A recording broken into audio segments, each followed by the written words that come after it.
Hello? Wait, hello?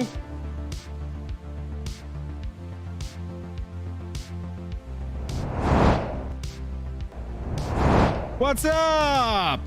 How's everybody doing? Good evening.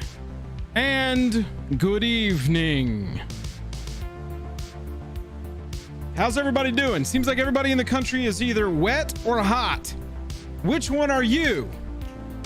Let us know in the comments below. Happy Wednesday, everybody. How are we doing? Spec, what's up? Jake, what's up? Jank. David, what's up?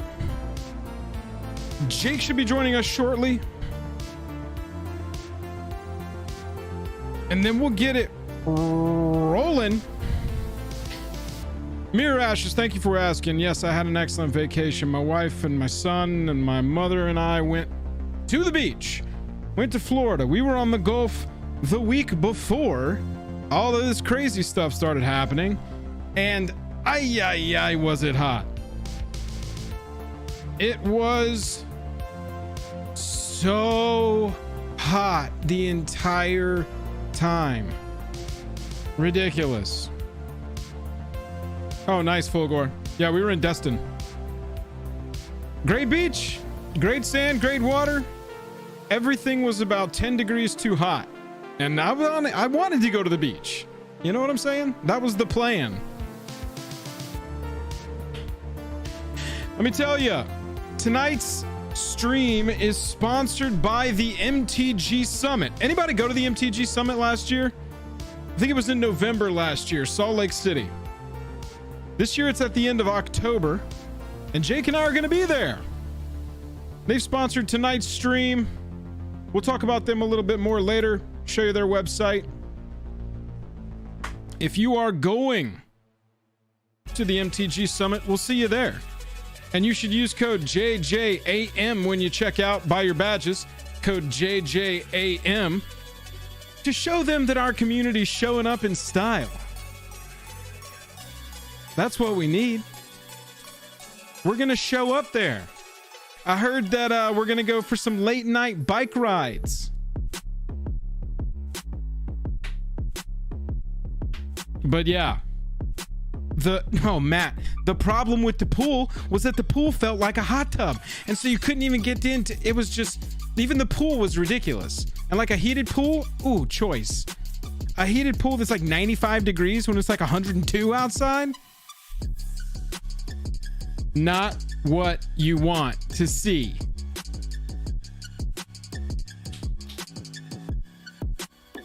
Fulgore, you got paid? Get you a ticket to MTG Summit. Use code JJAM, JJAM, at checkout. Aborozuki, thank you very much. We do appreciate it. You're in Tallahassee. It dodged you. Calardicus. It's like sitting over Savannah right now, I think.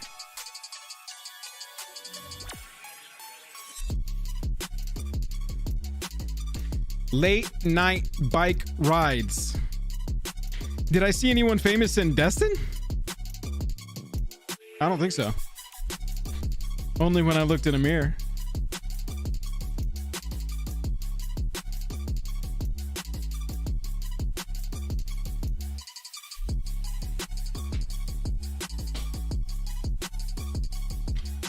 Bikes are code for something else, y'all. Relax. Oh, man. So big shout out. Thank you. Huge thanks to MTG Summit for sponsoring tonight's stream. What we're going to do, I want to know what's going on. I've been out of it. I was on vacation. I'm going to start a little Q&A. If you ask a question, I think it looks for like interrogative and question marks. I don't know what it's looking for, but I got a Q&A started. What's on your mind in MTG? Ask me some questions. Let's get going. What is happening in MTG? Nick says, did you see the potential LOTR Wave 2 leaks? Yeah, I did. Yeah, I did. We might take a peek at those when Jake joins me here tonight. No bueno on the leaks. It's been a little while since we've had a leak. A couple hours at least. Bunch of bullshit. Neither. Bruiser Hammerfist said, are you dressing Wild of Eldraine? Wilds of Eldraine. Am I dressing Wilds of Eldraine? Over under on 69 likes. Are we at 69 likes yet? I'm hoping we're over. I haven't looked. I'm hanging with y'all. Opening. Are we opening? Drafting. Addressing. What do you want us to do? You tell us what you want us to do. 46. We got to get those numbers up. We got to sweeten them a little bit. It's a YouTube phrase for add sugar to. Drafting. Are we dressing? Are we drafting? There we go. Are we going to draft Wilds of Eldraine? Maybe. Not tonight. The preview event is tomorrow, but I don't think Jake and I are going to be live for that, unfortunately. But there's going to be a lot of other streamers that y'all can hang out with and watch the Wilds of the Drain get drafted for the first time. Mirror Ash just says, do I think confetti foils are going to hold value? I think that confetti foils will remain the most expensive cards from this set, but I doubt that they are going to hold whatever value they have right now. I'm answering that without even looking at whatever the prices are right now. We're going to look at those before we get into some boxes, some collector boxes of Wilds of Eldraine, but they're not going to hold whatever value they have right now. I can tell you that definitively. There's not a lot of cards in the history of MTG that are printed into sets that are going to hold that value or go up anymore. Just too much stuff. Too much stuff. All the high prices are going to be right now. Go look at the Double Masters 2022 textured foils and tell me I'm wrong.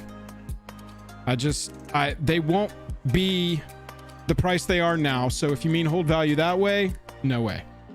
Will they be the most expensive cards from this set? Absolutely. They are the rarest. They are the most pimp. Blah, blah, blah. Chat, I think Jake is joining us. Jake, can you hear me?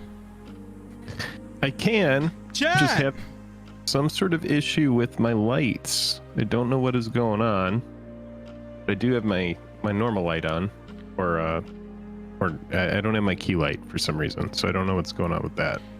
You're hanging out in the shadows tonight. I think so. I'm gonna try. I'm trying to restart it again here to see if there's something, but I might be in the shadows. Chat, everybody wave at Jake as I swap over here.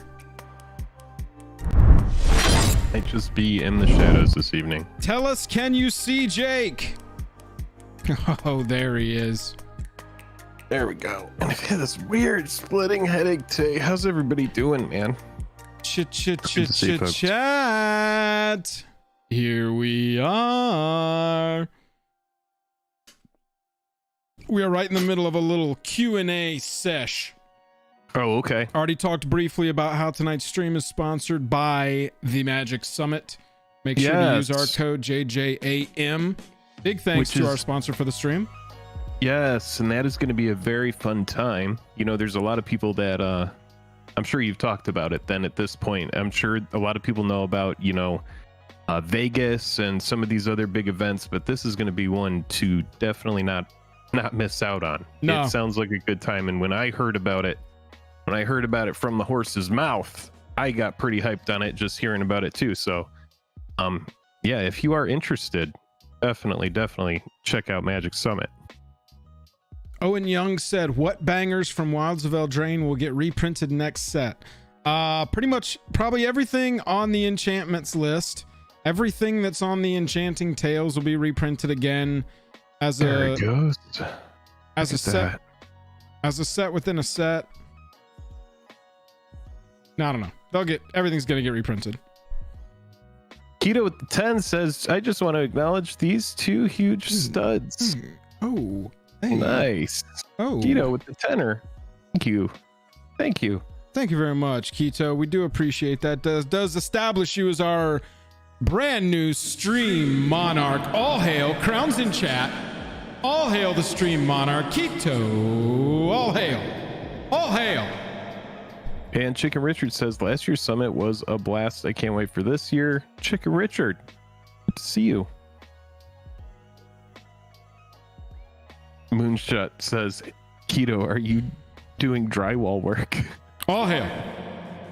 Because of the 2 huge studs. Lance is saying that we aren't studs. Coming in here. I know what he's saying. I know what he's saying. Saying we're not studs. Are you kidding? We could hang drywall. I know what he's saying.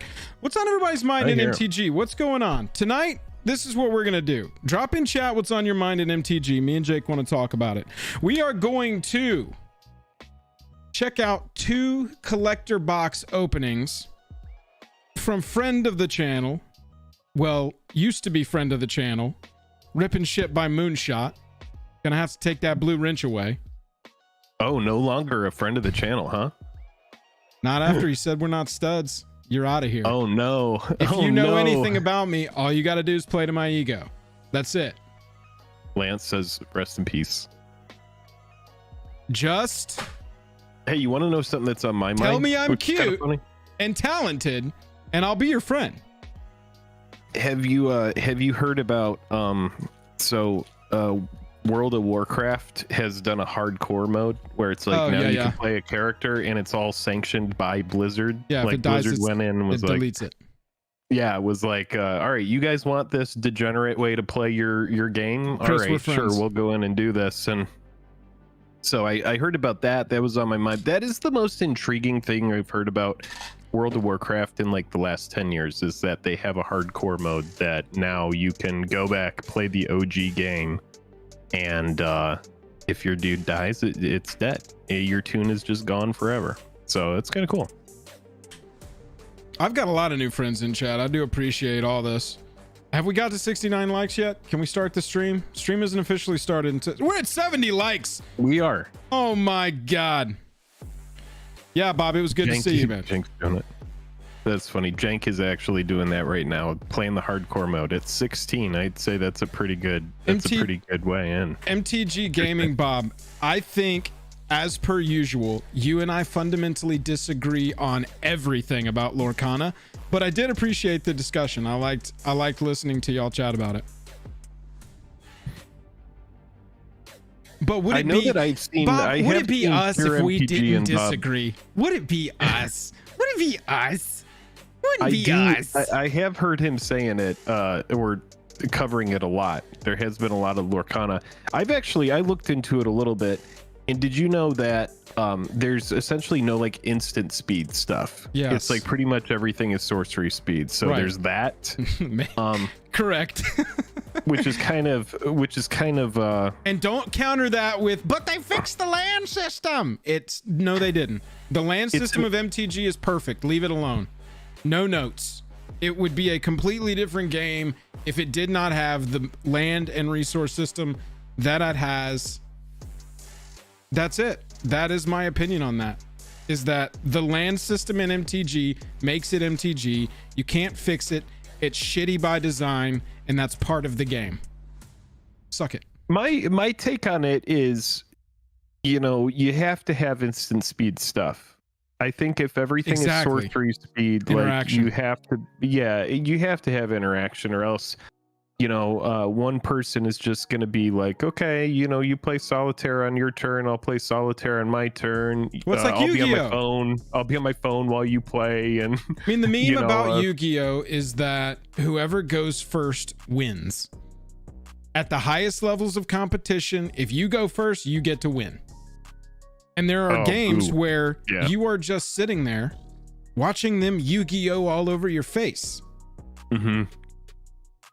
Yeah. Lorcana that's tough. Doesn't have a lot of cards yet. Still brand new.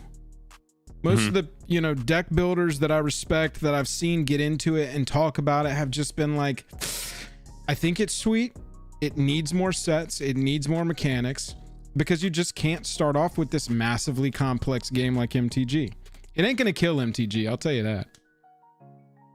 Oh no. I mean, the thing behind it that is unlike any other TCG right now, in my opinion, Yes, is that it has the power of all of the Disney IP behind it, right? All the IP, bro. It means that we're never going to get Marvel cards in MTG, which sucks, but it is what it is.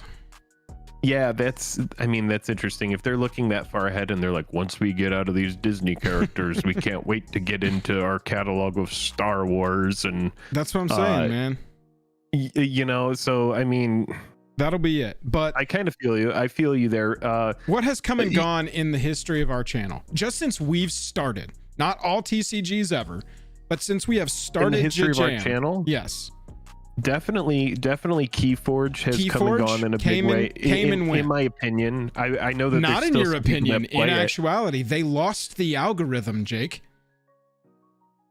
What do you mean they lost the algorithm? There was an algorithm that was building all of the decks. Well, I do know that. And they lost the algorithm. How do you do that? Where did it go? I don't know. Feels like it would be central to the whole thing. It'd be like we're a car manufacturer, but unfortunately we lost all of our engine makers. We're off today. We're heading on that darn algorithm getting away again. Dang it. We lost the algorithm. It's just too darn smart.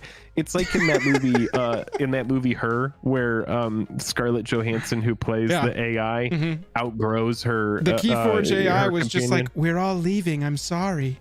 We have to go somewhere else. Have so much more I need to do. There's something so much more that I need to do that, you know, I've had a great time making your trading cards. These are some great names we came up with for decks, but I really want to get out there and paint and compose music, you know. Keyforge has come and gone. Star Wars Destiny has come and gone. That's a big one. Flesh and Blood, I thought was going to be another flasher, but it has stayed. A lot of people like it. It has a lot stuck. of people like. Yep. Yeah, a lot of people are fans of Flesh and Blood. Yep. So sorcery is a thing, I think. Is that, or it's either instant? No, it's got to be sorcery. That's I know it's the name of a type of card in MTG. Yeah, and then you got, you know, you have all of these things that I kind of relate to, like the big 2020 pump and dump of a ton of stuff, which is like, and this is again is just an opinion, but stuff like MetaZoo, for example, there were some things that just kind of felt like pumping it, and then, you know, trying to get people to go all in and buy, you know, alpha boxes of cards, you know, getting limited print runs of things, you know.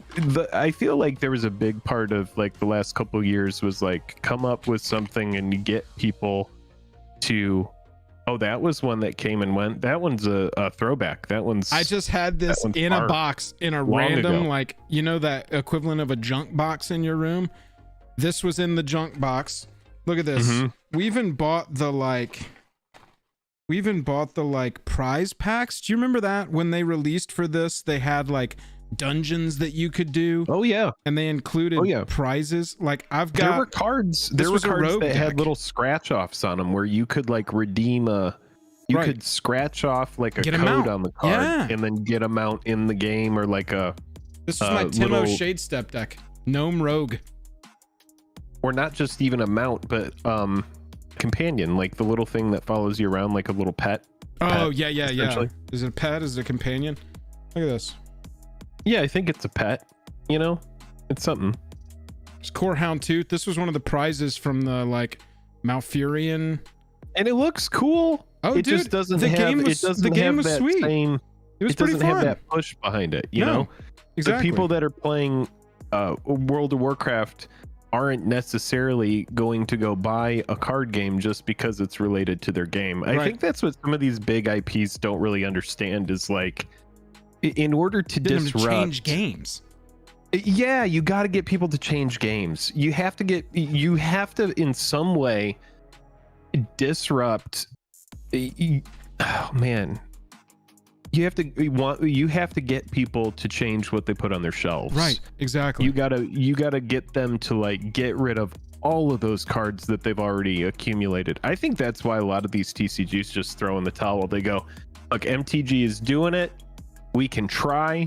I think if any of them have a shot, it's Lorcana, just because it's got the Disney IP behind it. But the proof is in the pudding. If it doesn't sell, then people aren't going to be interested in it. Well, you're gonna have to have a big competitive scene. That's really what keeps these TCGs it has to be alive. good. Right.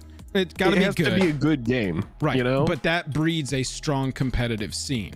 I mean, Keyforge was pretty sweet, but there wasn't like deck building to it, and that's a huge part of what people like about TCGs.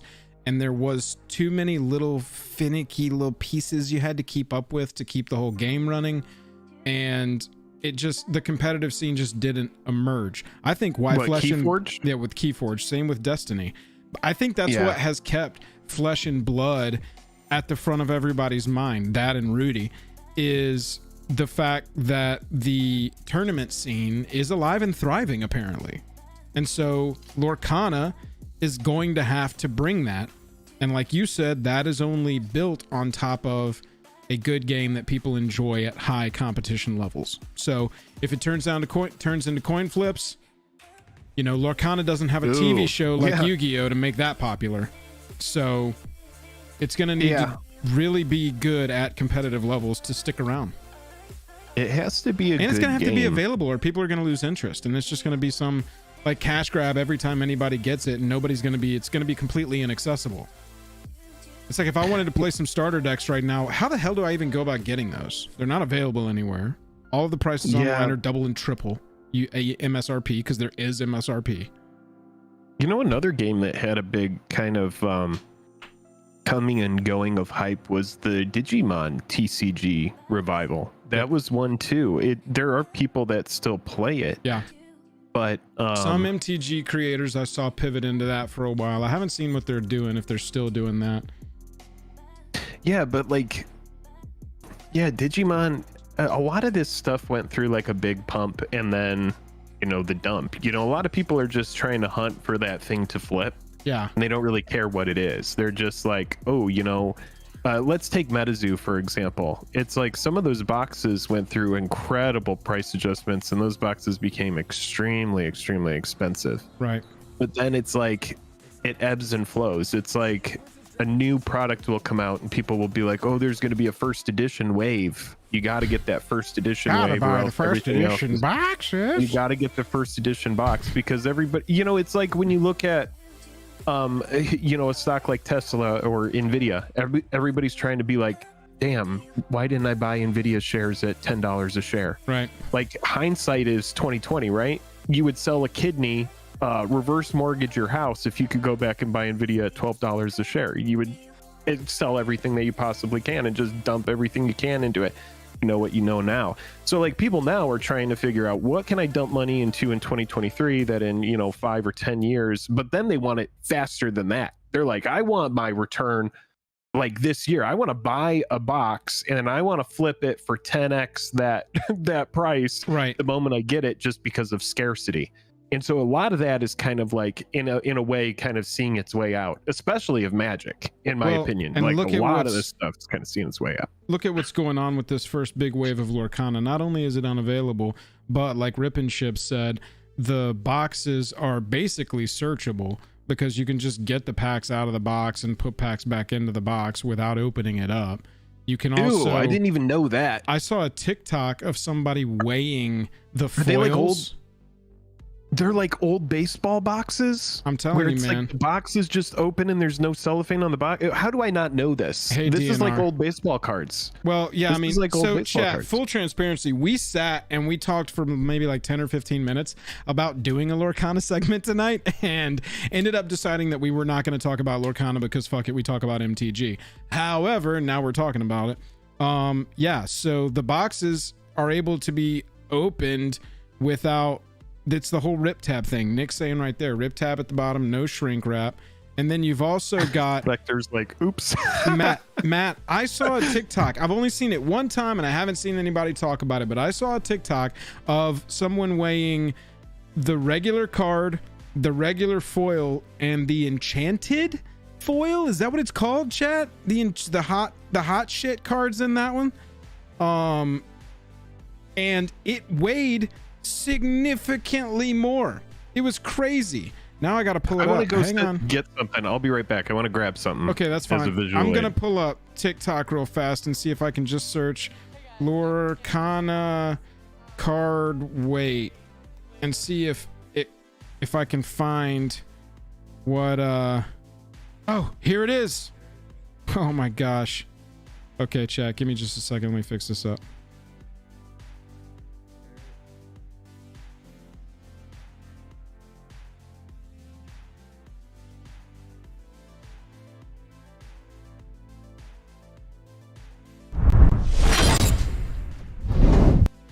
Yo, check this. We'll wait until Jake gets back so we can watch this. Let me grab chat. Whoopsie. Kind of ridiculous. And I don't know, you know, like I said, I've seen one TikTok. It's this one that I saw. I am curious if there's some trickery, if there's some trolling here, but we can check it out and see what y'all think. I think it's relevant to talk about this whole thing because Nick, you said they're enchanted rares. Yes, they weigh more than the other cards. Oof. Does anybody in chat tell me this? Does anybody in chat have Lorcana cards around them right now? Have an enchanted rare, have an enchanted foil around them right now, and have a scale that is sensitive enough to pick up the weight of trading cards? Please go do this experiment for us while we do this. All right, Jake, can you see this? Yeah. Watch this. Do enchanted Lorcana foils cards weigh more than the foiled, unfoiled cards? So that was a regular card. This is another card, 1.82. Regular cards. All right, so there's some variants. This is a foil, regular foil, 1.83. And this is an enchanted foil, 1.95. Well, okay, so there's a couple things to consider here that's going to make that kind of hard to find. Now, granted, that is a pretty good chunk of weight to help you get an idea. The spread there. But the packs, I mean, this is kind of like what happened with Pokemon cards. A lot of and with some people tried to do this with Battle for Zendikar as well. Yeah. I remember I don't know if anybody remembers this, but during BFZ, there were a couple sellers that were on eBay that were selling hot packs, guaranteed foil packs. And I actually bought a lot of 10 hot packs from Battle for Zendikar. Really? And all 10 packs had a foil in them. All 10 packs had foils in them.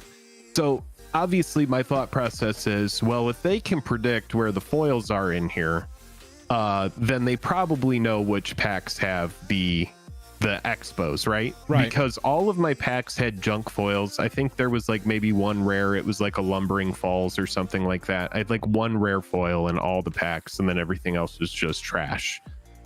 And yeah, I remember thinking, you know, I wonder what tool they use to figure this out. But, you know, maybe they have access to a machine that is literally able to see through. I have no idea, but I do remember people being able to find these. So yeah, this is an issue.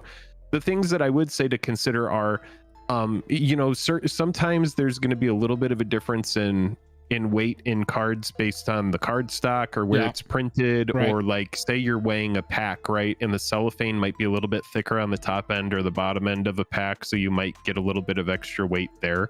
It's not always foolproof, but I mean, that is pretty significantly different. A 0.12 higher. I mean, that's going to be pretty easy to find if you're weighing out packs. I saw some comments about every TCG has this, and you're right. You're absolutely right. It's just gotta note it, gotta be aware. It's never going to be in your best interest to just go buy a single booster pack. That's pretty universal. Yeah. Just don't like buy booster packs if you want the fun. It's a fun thing. It's a booster pack. Yeehaw. We all love it. Right. But value wise, obviously trying to get specific stuff that's never going to match up, but just value wise, probably never going to be the best idea to just go get a single pack. Go get a box if you're going to get, if you got the money to do that. It's going to It's going to help your chances here. But if the boxes are poppable and searchable too, with no hint of tampering, then woof. Yeah, because like weighing the box, for example, you're just not going to be able to tell. Like, no. It's going to be all over the place. But yeah, when it gets difference, 0.15, whatever it was, difference, you ain't going to feel that. Yeah. And I'll share this. I want to share this for a second because we were talking about it, and I do happen to have an example of kind of like this old bubblegum era of old baseball cards. And this is what the boxes actually looked at like, and I don't know if we want to like zoom in for a second. Let me blow this up. Yeah, we finished that. That was just that one scene, that one shot. I wanted to show the card weight thing. Oh, I love that. No, so this is, if you believe it or not, this is a box of old Topps. I believe this was 1987 or 1986. My grandfather was really into collecting baseball cards, and so I had a lot of baseball cards until I had a big house fire and I lost most of them. This is one of the boxes that are left over. There's a few others, and this one I actually got before the fire. But I'm going to open it up and I'm just going to show you. This is like a sealed, untampered with box. This would have been bought from a store, and these are old baseball cards. The big chase card in here is the Ken Griffey Jr. rookie. Yeah. And these, if you didn't know, so like say I went on eBay and I bought a bunch of boxes like this, right? I could go through, if it were, years ago, I could have gone through, bought a bunch of boxes like this and hunted for the Griffey rookie, right? Then what I could have done is I could have just filled this box back up because this is how it was sold. There was no cellophane on it. I could have opened in 20 packs and then taken packs out of another box, dumped them into here, and then sold this as a sealed box. And so that's why a bunch of people don't touch any of this shit. Now, I trust this because my grandfather bought it probably back in 1990 or 1991 when a store was selling it. So I trust this box, but a lot of collectors out there, they wouldn't touch it with a 10-foot pole. So if you have another issue kind of like that going on with Lorcana, it's something to consider as well. But yeah, I mean, this for me, a bunch of the stuff in this is trash, but I just keep it as like an old memory at this point. But yeah, look, I just wanted to share that. I'm telling you, it's all going to come down to competitive. Is there... Oh, look at this. Jank, you're the man. Let's take a peek at this from Jank. Everybody claps in chat for Jank. Able to just like hear a completely random request from me and be like, yeah, I got you. Where'd we go? There we are. You had that whole set, Tommy? Yeah. Tons of people went all in collecting baseball cards like that, but that was a huge overprinted era. Way overprinted. So a lot of the sets only have one or two cards that are worth anything. Regular card right here. This is from Jank. Jank just did this for us. Took some pictures, sent it to me on Discord. 0.08. Jank, what are you doing with that dealer scale? What is that? What do you got there? That is an enchanted foil, and it weighs 0.083, and that is 0.080. So that's a regular next to enchanted? Regular next to an enchanted. All right, so that's a pretty small difference there. Oh, and answer that I've heard to the question, Owen asked, is Lorcana complex enough to drive competitive? The answer to that question that I've seen so far is no, but it's the first set. Yeah, that's a lot more difficult. Now, here's the thing is when you put that in a cellophane pack, it's going to be even more difficult to find. Yeah. So this is kind of what I was talking about. So like in that first video, let's say hypothetically, they're weighing cards from one Lorcana box versus cards that they got out of another Lorcana box. Exactly. You could have micro differences in in the paper or whatever. Exactly. So yeah, these both clearly being from probably the same box, we have less of an issue here. For sure. Less of an issue. Thank you, Jank, for helping us get to the bottom of this. It's fun to be able to look at a video on the internet and then have somebody in chat who has some stuff that's able to be like, Fix it. well, it's not that bad. It's Right. it's not as bad as what we're seeing there. But this is why, there's tons of people who, because Pokemon packs have had this issue for years and years, there's tons of people who can point out Pokemon packs and the experts, and I'm not going to claim to be an expert on this, not even a little bit. The experts in the Pokemon sphere are able to be like, yeah, packs that came out of this year, and this year would have had a weight of anywhere from this or this, depending on if it was printed in, America or Japan, or if it was a German product. Like, there's sleuths out there that have broke it down, and I'm sure that you can find some old Reddit posts of people who know a ton about hunting for Pokemon foils. But yeah, it's a whole slimy, terrible world. I mean, Pokemon scamming is no joke, dude. Seriously. It's all about getting those old wrappers and tricking people with the top layer of wrappers. It's like, it's a shady area. Chat, check this out. Gaming Bob sent me this. This is an interview with the CEO of Ravensburger, who makes Lorcana. Two interesting answers here. How do you interpret this question? Do you see these rules as something that could be applied to multiple IPs? And he answered, we are definitely not developing Disney Lorcana with any other IP in mind. Yet. Does that... Yeah, right. Yet.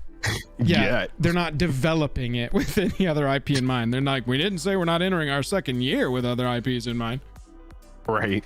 Chat, how do you interpret this? Does this mean that like Disney animated is all they're going for? Or we're gonna get Star Wars in the same cartoon style? We're gonna get Marvel in the same... Right, yeah. Exactly. Yeah, Spectre, that's what I'm kind of falling to. It's interesting that he would just say we're definitely not developing Disney Lorcana with the other IP in mind. It feels like the canned answer there would be something like, at launch, we're really focused on delivering a strong TCG, but luckily, because we are partnered with Disney on this, we have an infinite well of IP to access. Right? Like, isn't that the more baseball interview answer? I'm going to say words that actually mean nothing at all. Yeah. Rather than just saying we're definitely not developing Disney Lorcana with any other IP in mind. Anyway, the part of this and why Bob sent it to me. Seems like there's more demand than supply at the initial release date. What's your printing strategy going to be in terms of how many printings you're going to do? Oh, by the way, quarterly launch plan. So they're going to have 4 sets a year. Wow. I wish I knew how much right of that supply was from genuine fans versus people that want to make a quick buck. Right. Because that's everything now, right? You can't even buy a pair of shoes you like without scalpers. Somebody being like, right, I can get more for those shoes. And it's like, these are just stuff. Some fucking New Balance, bro. I'm just trying to buy this shit from REI so that I can go on a walk. I remember standing in line for the special edition Halo Infinite Xbox Series X. And I was like 20 back. Yeah, dude, so disappointed. I really fucking wanted it. I was like 20 back in the line, and like the person that was 3 or 4 people in front of me walked by holding 2, and he was like, "This is the 4th and 5th one of these I've gotten." Yeah, like bragging about it to the people waiting in line. By the way, they ran out before I got there. Ran out before I got up to the front of the line. And so I waited all morning, had to be there before Best Buy opened. And then somebody walked by me bragging. Anyway, I'll never forget that person. Curse them forever. You remember how when the Xbox X first came out, and I made a joke, dude, and I was like, yeah, dude, that shit's not going to be available for a year. And then it wasn't available for like a year and a half. Like 3. It was like, yeah, I ended up not getting it for like 2.5 years from when I first started saying that's not going to be available. It was just, it would always sell out the moment I would try to go grab one. But He said, yeah, I mean, that's just that's the culture now. It's yeah, like, it's exactly the flip it. buying out to flip it. More demand than supply at initial release. What's your printing strategy going to be? It's a very difficult category to plan for and forecast for. Quite humble coming into the category also with a new brand. Come on, fuck off. We have a good understanding now of how we measure up to other existing brands out there. We did not imagine that we would get to this rank so quickly. Bro, you're Disney. Stop. Get to this rank so quickly. Stop. Don't come in being like, we just Also, created forced brand new scarcity. TCG and we're competing with MTG already. It's crazy. What happened? Come on. Well, that's the thing is, I don't think they're competing with MTG until the numbers say so, and then until they have instant speed interaction, because the players that really want to be able to play the game. And Bob did make MTG Gaming Bob earlier in the stream did make a really good point. He says, I think it's going to have its own independent audience. Where does he say it? I truly believe Lorcana will have a different audience than MTG. Then he also says, I also believe Lorcana will appeal to a lot more women. I mean, there's so few MTG players that are women that I think the second part of that is probably going to be an easy thing to crush. But I do think that it is going to appeal to a different audience, because it is just generally more or let's say less severed heads, you know. There are less yeah, but saying women are gonna like it because there are less severed heads is a lot of things, but just weird to say. I don't no, I'm saying think the audience is gonna like it because there's less like, it's gonna be more of like a children's game is what I'm trying to say, without ruffling any feathers. I think I could see that it's gonna be a game where, you know, in MTG you have cards like you know, sensory deprivation, where people have their eyes and mouth literally sewn shut, sure, or like but there are a someone ton of women that sawing play their body. MTG. I mean, not obviously not as many as men. No, but there are, but there might be people who have let the ship sail on MTG that are going to be like, well, I'm going to go try play this Lorcana. game. Yeah, potentially. Right, exactly. But I also think though that group is going to run into another hurdle, which is Pokemon. It's going to be Pokemon. And I just, so far, all of this feels so much like Star Wars Destiny to me. That was the hot shit, man. That was the thing where 2 of the middle tier rares could pay for your whole box out of the gate. We got to go buy some boxes. Got to get those dice. It's so novel and cool. And it was. I enjoyed the game. I did. We played it. I didn't like having to bring a Tupperware of dice with me whenever I wanted to. That was the problem, bro. My backpack is already heavy as hell when I go to a convention. I'm gonna fill it with 150 dice. There's no dice in Lorcana. There is no dice. There is no dice. But look, the hype out of the gate does not constitute a game that's got the staying power. We'll see. I think in 2 years we're gonna be sitting here going, oh wow, Lorcana's still releasing sets? That's crazy. Spectre has a good point. Says all the Christian moms will buy Lorcana for their kids, not MTG Demon Sacrifice. Yeah, there will never be a video made called The Sins of Lorcana. I mean, maybe there will, but yeah, I say you got to have the instant speed interaction. You got to let me interact while my opponent does something. That was kind of the issue with Keyforge. Is Keyforge didn't really have instant speed either. I pretty much remember Keyforge being all sorcery speed too. All right, so that concludes us not talking about Disney Lorcana. Good. I'm happy that we didn't talk about Lorcana at all. We did an excellent job of avoiding talking about Lorcana. On this stream that is sponsored by MTG Summit, reminder, which is going to be an amazing Magic related event. Reminder that we are sponsored by the Magic Summit. We are going to talk about all of the Magic Summit stuff after we do our first segment, which is, let's look at some boxes, Jake. Some boxes being opened. That sounds good. All right, so what the TCG players forcing me to read an upgrade guide for Virtue and Valor. Leave me alone. Here we go. Oh my god, if you click anywhere up here anywhere in this area, it clicks this banner. Woo, tricky. All right, here we go. Let's set a little bit of context for what we're about to watch. We asked friend of the channel, Rip and Ship by Moonshot, aka Lance Cothern.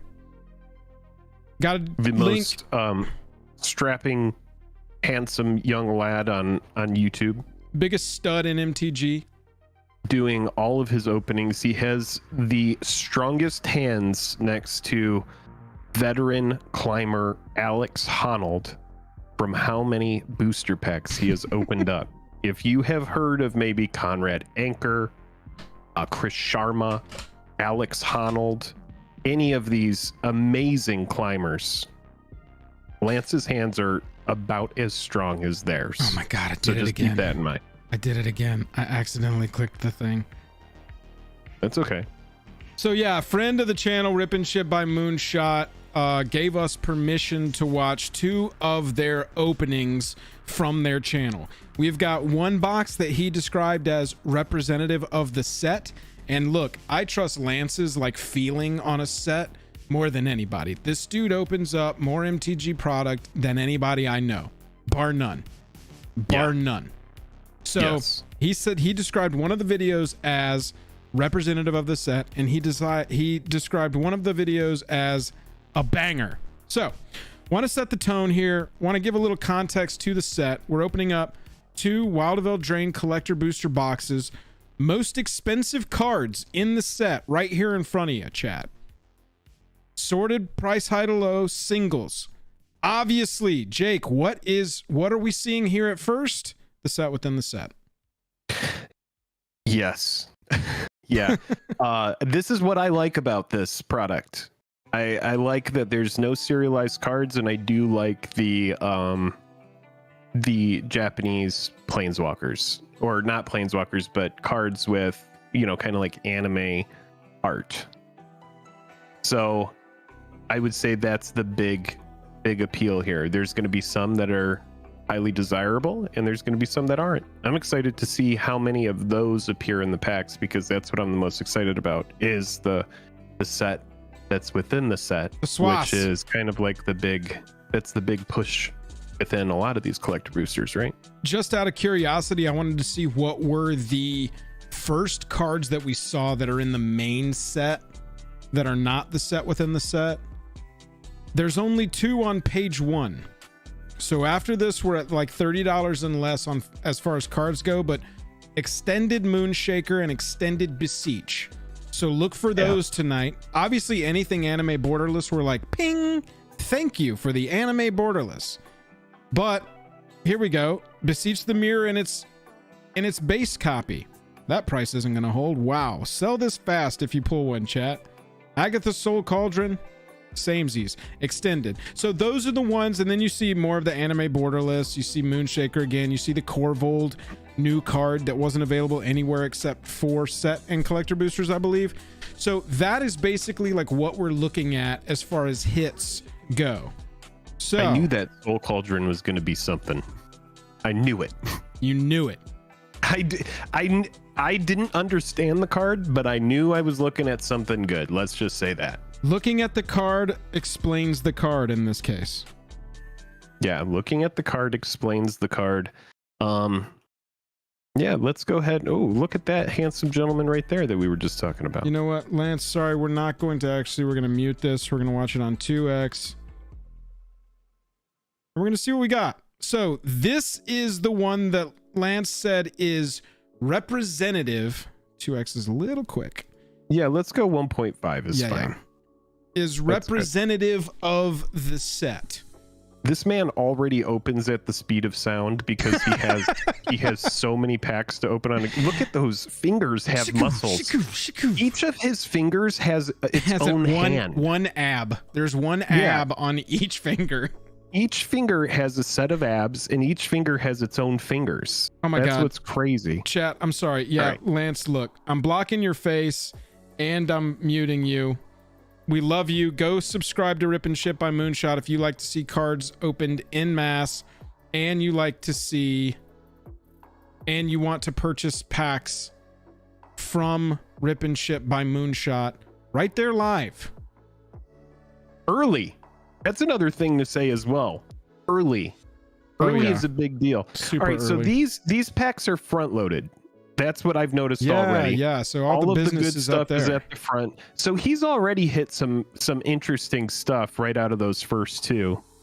There's a Polluted Bonds foil. So like that right there, how often are we getting one of those? Oh, look at that, right? That's a pretty good pack right there.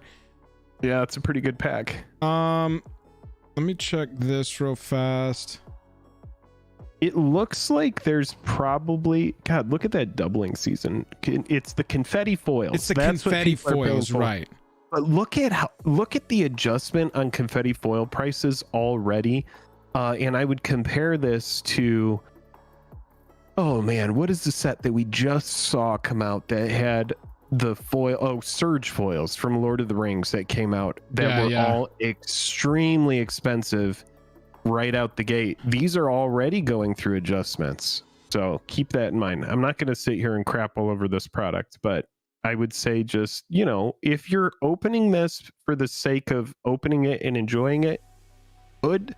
If you want to get the most bang for your buck, I'd say buy singles, you know? Yeah, obviously. So that was okay. So we saw the Polluted Bonds, but it wasn't a confetti foil. It was just a foil of the borderless card. So less than $50. Not seeing Polluted Bonds on the front page. So yeah, it's less than $30 for that one. Well, it's in foil, so it might be a little bit more. Beseech is a pretty good hit though. Then you got Rankle Prankle. Confetti foils are 1 in 3 boxes. Okay. 1 in every 3 is a confetti foil? Yeah, he's saying 1 in every 3 boxes. All right, so we get Rest in Peace. Yeah, and seeing sometimes you might open up a Rest in Peace.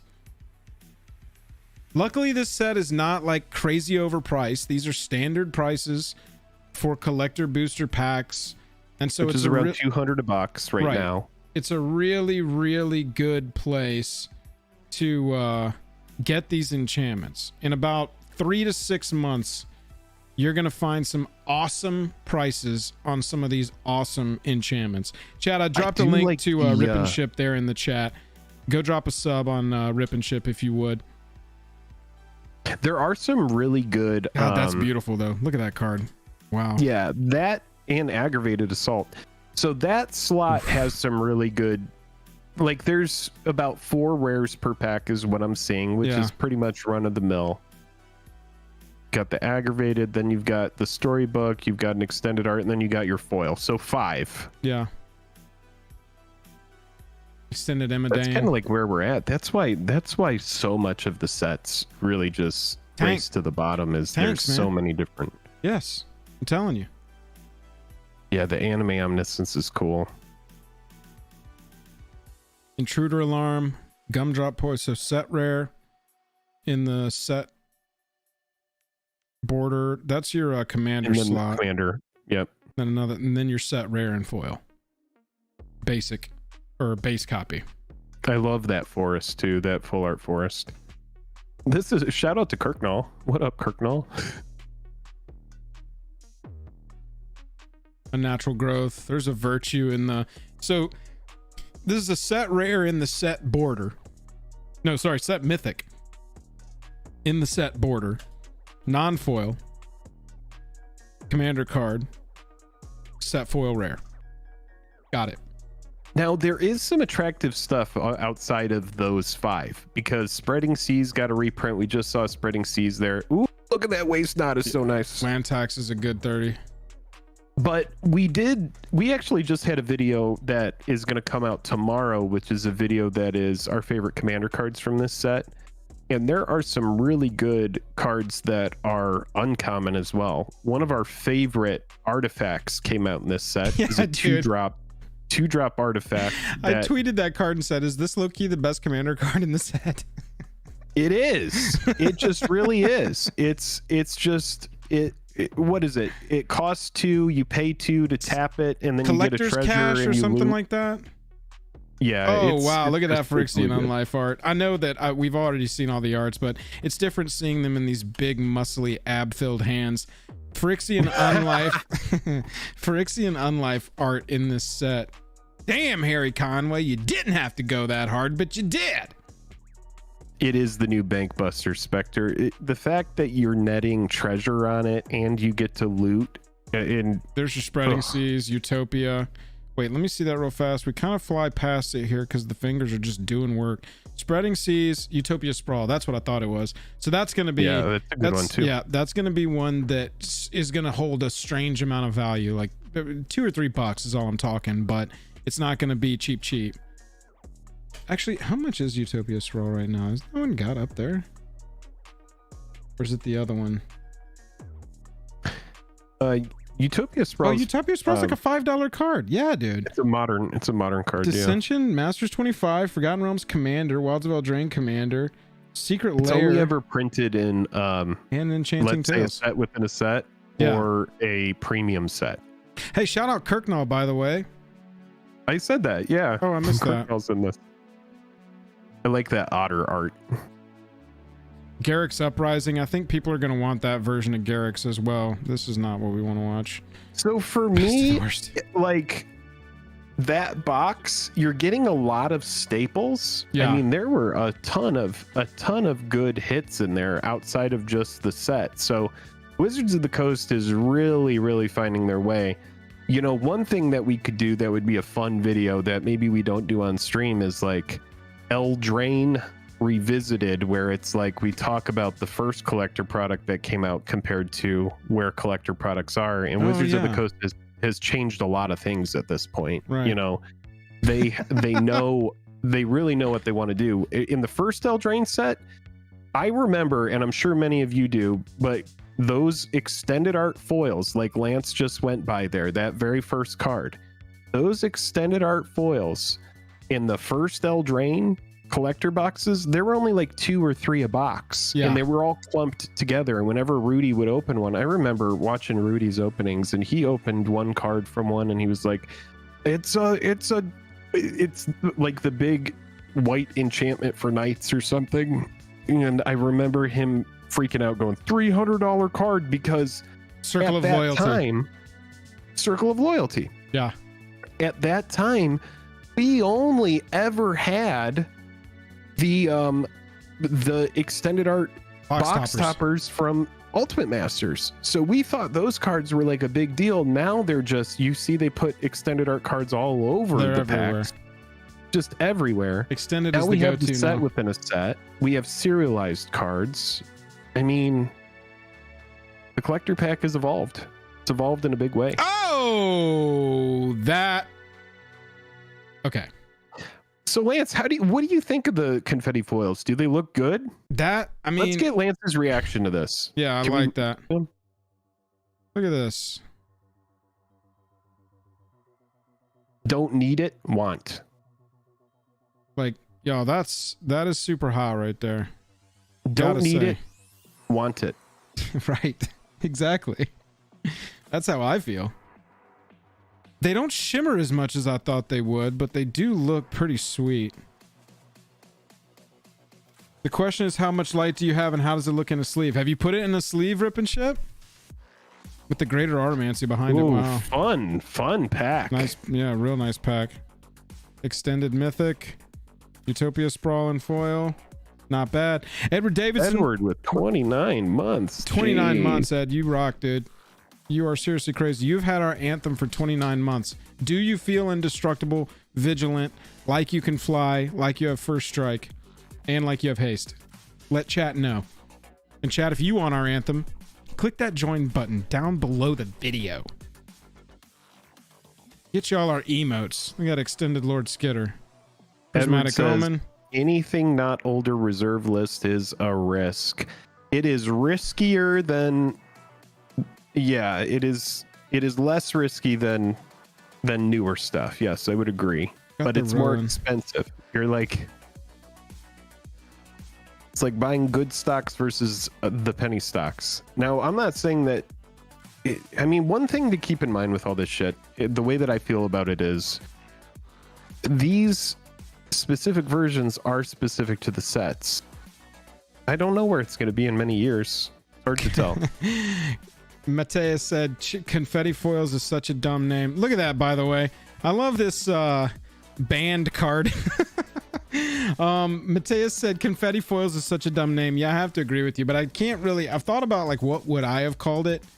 Sparkle foils. Like I don't have a good idea other than confetti foil. I've got maybe two they can full start play doing sets. stuff like calling it master foil, or maybe they start calling it ultra foil, or I want. Oh my god, the day mega that foil. they introduce hot foils. Oof. hot foil. I just want to know what a hot foil is. They feel matte. What's the tongue feel? I've got 2 full sets of Leyline of Abundance in my closet. If anybody wants 2 full sets of Leyline of Abundance for their Pioneer deck before it got banned. Got the Grasp of Fate. Yeah, these look fun. These look like fun packs. I love the plane, man. I'm just such a huge fan of Eldraine. There's that card. Sneak Attack in the anime. Mm-hmm. The not having to Double chase Dragon a Mantle. serialized card is cool here. I like that there's no serialized chase. I like that Wizards of the Coast has dealt that or reined that in Agreed. a little bit. You want those to be cool. Ooh, that looks so nice. Foil anime Bitter Blossom looks awesome. This is a good time to get the set of Bitter Blossoms if you've ever wanted to play with that card. In 3 months, it'll be a good time to get the set of Bitter Blossoms, by the way. Longer. He doesn't mean right. Yeah, like wait infinitely if you can. Yeah. Wait until the heat death of the sun, and they will just continue to go down until then. Heat death of the sun. Spreading Seas looks cool. This is a good time to get a set of Spreading Seas if you don't have that card. I really do think that this looks pretty sweet to open. It's not... God, I mean, I know what you're saying, Jake, with the... I'm glad that there aren't any serialized Leyline of the Void Suite. I'm glad that there aren't any serialized... And look at that. Pulling the Mythic Planeswalker in foil from a set.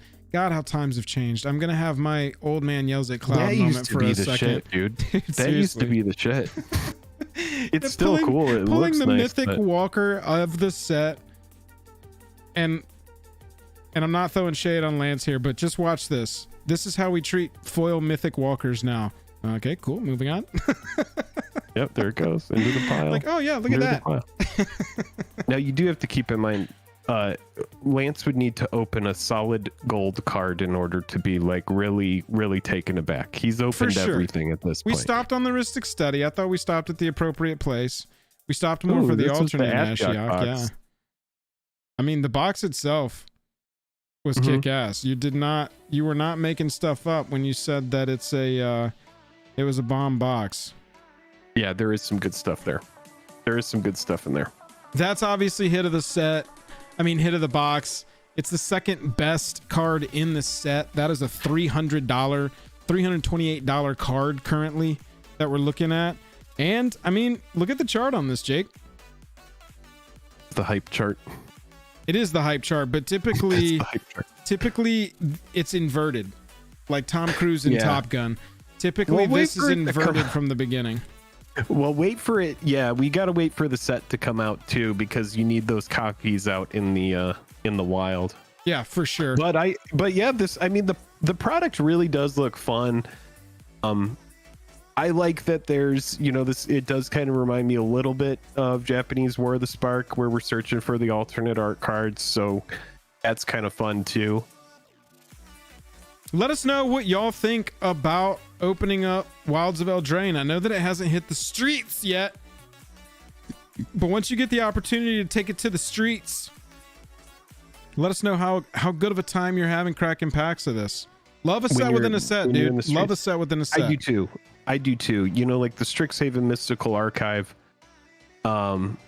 that was something where I went out and I bought all those. I was like, I want to Mystical get Archive is every sweet. card from the Mystical Archive. Dude, and I prefer when it's something like this or something like Brothers War where it's playable. There's so many EDH playable, and I'm not saying really that good. Mystical Archive didn't have a ton of playable cards. Just No, yeah. artifacts and enchantments, especially in these special treatments, I'm more willing to pay a premium price for something that's going to sit on the battlefield than I am to play an instant that then goes to the graveyard. Unless I just really, really need to troll you, in which case I'll just play the hottest shit counter spell I've got. Sure. And then I'll be like, I actually, Jake, this counters the next spell too. So go ahead and pick which other spell you want countered. Yeah, I think the product looks good. I like the art. I think that it's got some really good hits in there. One thing that's difficult for me getting a product is I have most of these cards. Right. I don't have these versions of them. No. But I do have a lot of the set within a set. I don't have anything from Eldraine yet, but for me, I know so many people. hello, my son. So many people love this art style, bro. Like, there are so many cards that are just popping in price because of this art style. But look, it's just not for me. I just don't like it. It is what it is. I don't like Genshin Impact. I'm not going to play Honkai Star Rail. I just don't get into anime for some reason. And so these don't speak to me outside of being cool. Like, this one to me is less I'm an anime card and more like I'm a really pretty version of Ristic Study. But this one here where they're just like I can hear the anime giggles. I can hear the anime giggles in this card. I don't know where the tithe is here. I don't even know what this art is about. Tatsuki Tatsuma was like, anime girls got it. Yeah. I like it better than right. Transformers, Some people do love Tyler, but people that love Transformers were fucking stoked on that shit. And so it's going to be the same thing for the anime set. Just not for me. Not everything that's printed in the Magic the Gathering is for everybody. They've made that abundantly clear. That goose with all those heads isn't for you, that doubling goose? This is not bad. This is not bad. But when I look at all of the doubling seasons, I'll show you exactly which one I want. The dino? It ain't even the dino. I like the Battle Bond one. Look at this. I like that version. That's my favorite version of doubling season. Yeah, it is pretty sweet. Art by Richard Wright. I like the OG, and I also like the Modern Masters version that came out. Yeah. I don't love the dinosaurs. This one was fine. I didn't run out and get a copy of this. I got a copy in Battle Bond. Oh, that Eldraine version that isn't the goose though is really nice. This is where this is really more nice. Where I'm sitting. I like this showcase version. Yes, agree. This is a pretty cool showcase frame. Look, I'm a fan of it. $41 currently. That's the price right now, chat. Do not pay prices right now. If you take away one thing from our channel, it's that Jake and I are both studs. No, it is just, please, God, don't buy singles right now in a sets release. If you're new to MTG, welcome. Don't buy singles right now. Yes, buy singles. You will hear that on every channel. But don't buy singles right now. Wait. These prices are going to drop, and it's proven. I can show you charts. We've done the math. Our mods have done even further math. Well, one mod, the numbers guy. He can show you charts. I can show you my charts from when I bought singles too early. That's right. That's right. That always gives you really bad, the charts. So all I'm saying is $41 right now for the non-foil. That's definitely going down. I mean, look, this card is like, the next copy is 48, 50. You could look at textured jeweled lotus. Wonder where that is at right now. Yeah, let's pull it up. I'm looking on eBay right now to see what the lowest is. Jeweled Lotus. This one? I mean, textured jeweled lotus is going through an adjustment, but not as dramatic as what I would have expected. Agreed. Yeah, 600s still is what I'm seeing. What are you seeing over there? 600s. We were up above 800. We got as low as 479, and it seemed to bounce off of that and pop back up to 600s and rising. We got near mint foils. I don't know if it's gonna go to the hundo though. This might be one that, like, glad I bought at 590, says Justin. Yeah, I don't know. This one's tougher because this is the Black Lotus of Commander, right? It's the Black Lotus for the Commander. So this one could just hold a premium over all the other textured cards, and I really wouldn't be surprised if it does. Look at that etched. That etched is getting into a range where I don't hate that price, but I'm also scared to death of them just being like, Jeweled Lotus in the next premium set. We're doing it. Lair, Jeweled Lotus, $100. Yeah. Oh my God. Yeah. Tell me they're not going to one day. Tell me when everybody's bored with Secret Lair and they gotta pump those numbers up. We're not gonna get. I mean, you're right. Secret Lair Mana Crypt. Thank not you. Gonna happen. I kept wanting to say the other one. Mana Crypt. Secret Lair Mana Crypt. Tell me that's not happening. It's gonna happen one day. They're gonna need to impress those board members, impress the shareholders. Speed Factor says, I was hoping Textured Jeweled Lotus would reach 400, had chances at 500, but didn't feel like pulling the trigger. Not the end of the world to not own one. Well, Speed Factor, keep in mind as well that we really haven't seen the end of Commander Masters yet. Like, I know that we've moved on from it, but it still has packs to be opened. I still know that people are going to gravitate toward a set like that because they like opening this set that just came out. Caliber. We are not in the purchase window for singles for this set yet. This Look set at that just booster box released.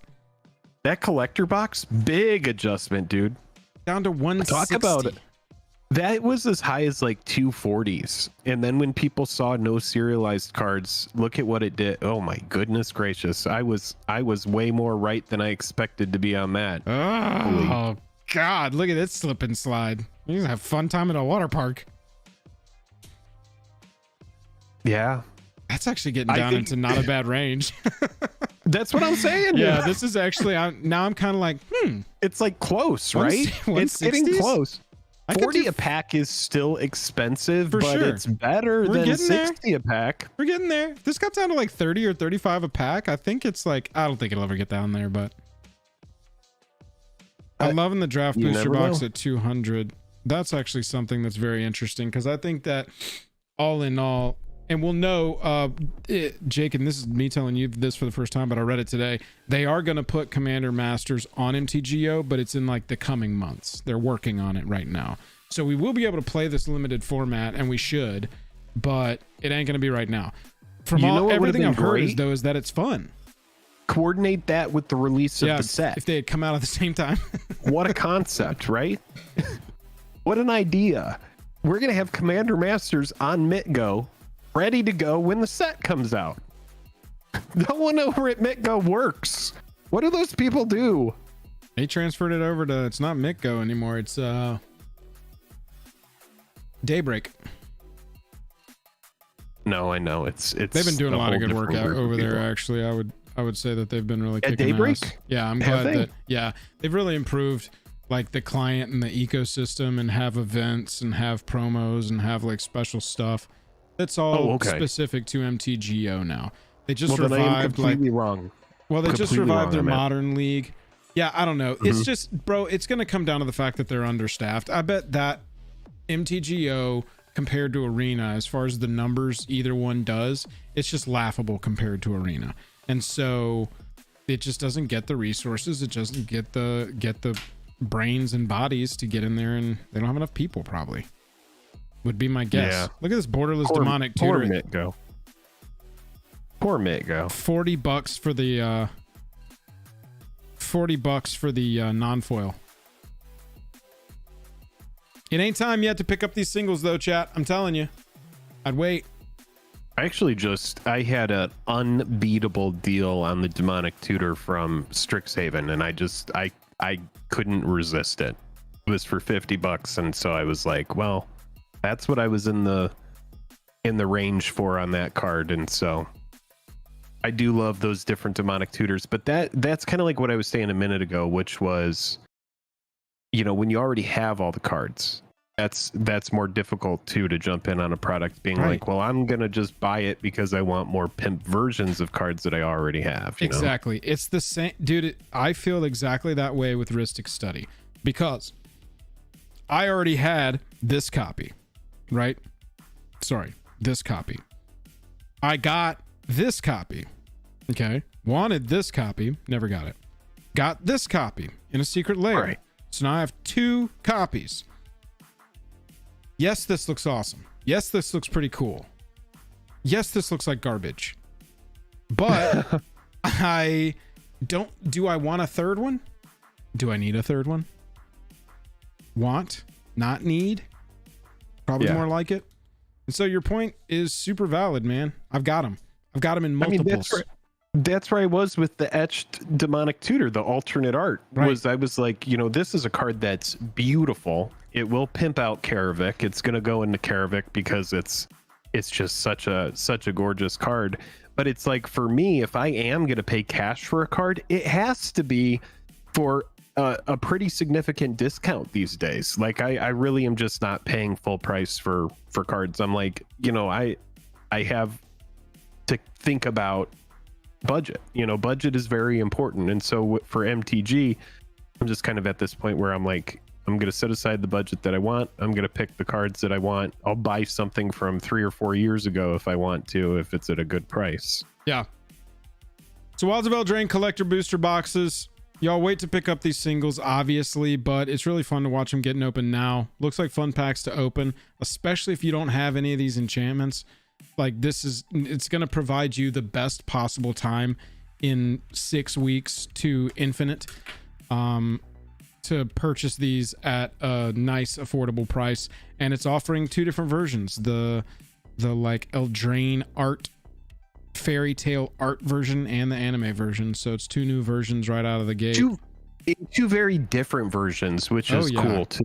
It's like, they're not super similar. That was kind of a problem with some of the early collector packs, is like you were getting cards that looked kind of similar in so now they're very much like, no, we'll have this thing that looks like this, and then one that's like a giant departure from that, right, to appeal to a wider range. So I get it. I get that. So chat, Jake, let's go ahead and move into our little sponsor segment here. Chat, want to reiterate, tonight's stream is sponsored by the Magic Summit, taking place October 26th through 29th in Salt Lake City, and we want to see you there. Jake and I are going to be there, featured creators for the Magic Summit this year. We're going to be playing Commander. We're going to be playing a good bit of Commander, is my understanding. Yeah, we should watch this video. Let's just watch this video. Yeah, so this is a little retrospective, sort of fun hype video that was created by MTG Ninja for Summit last year. I mean, just like right there, all these guests, it looks like this was last year's lineup, but last year's lineup was like, name someone who is even tangentially involved with MTG content, and they were probably there. They were most likely there. We were at home. We did not go last year, but we are going this year. Very excited. Fuzz, the floors are going to look good. The floors are going to look good. God, tell me BuzzFuzz is going to be here. He's going to be talking about the floors. Talking about the ugly floors. God, I know that he's always talking about the ugly floors. Is there any music for this? Is there sound for this? Yeah, but every time we swap over to just doing sound, it's just some music. I do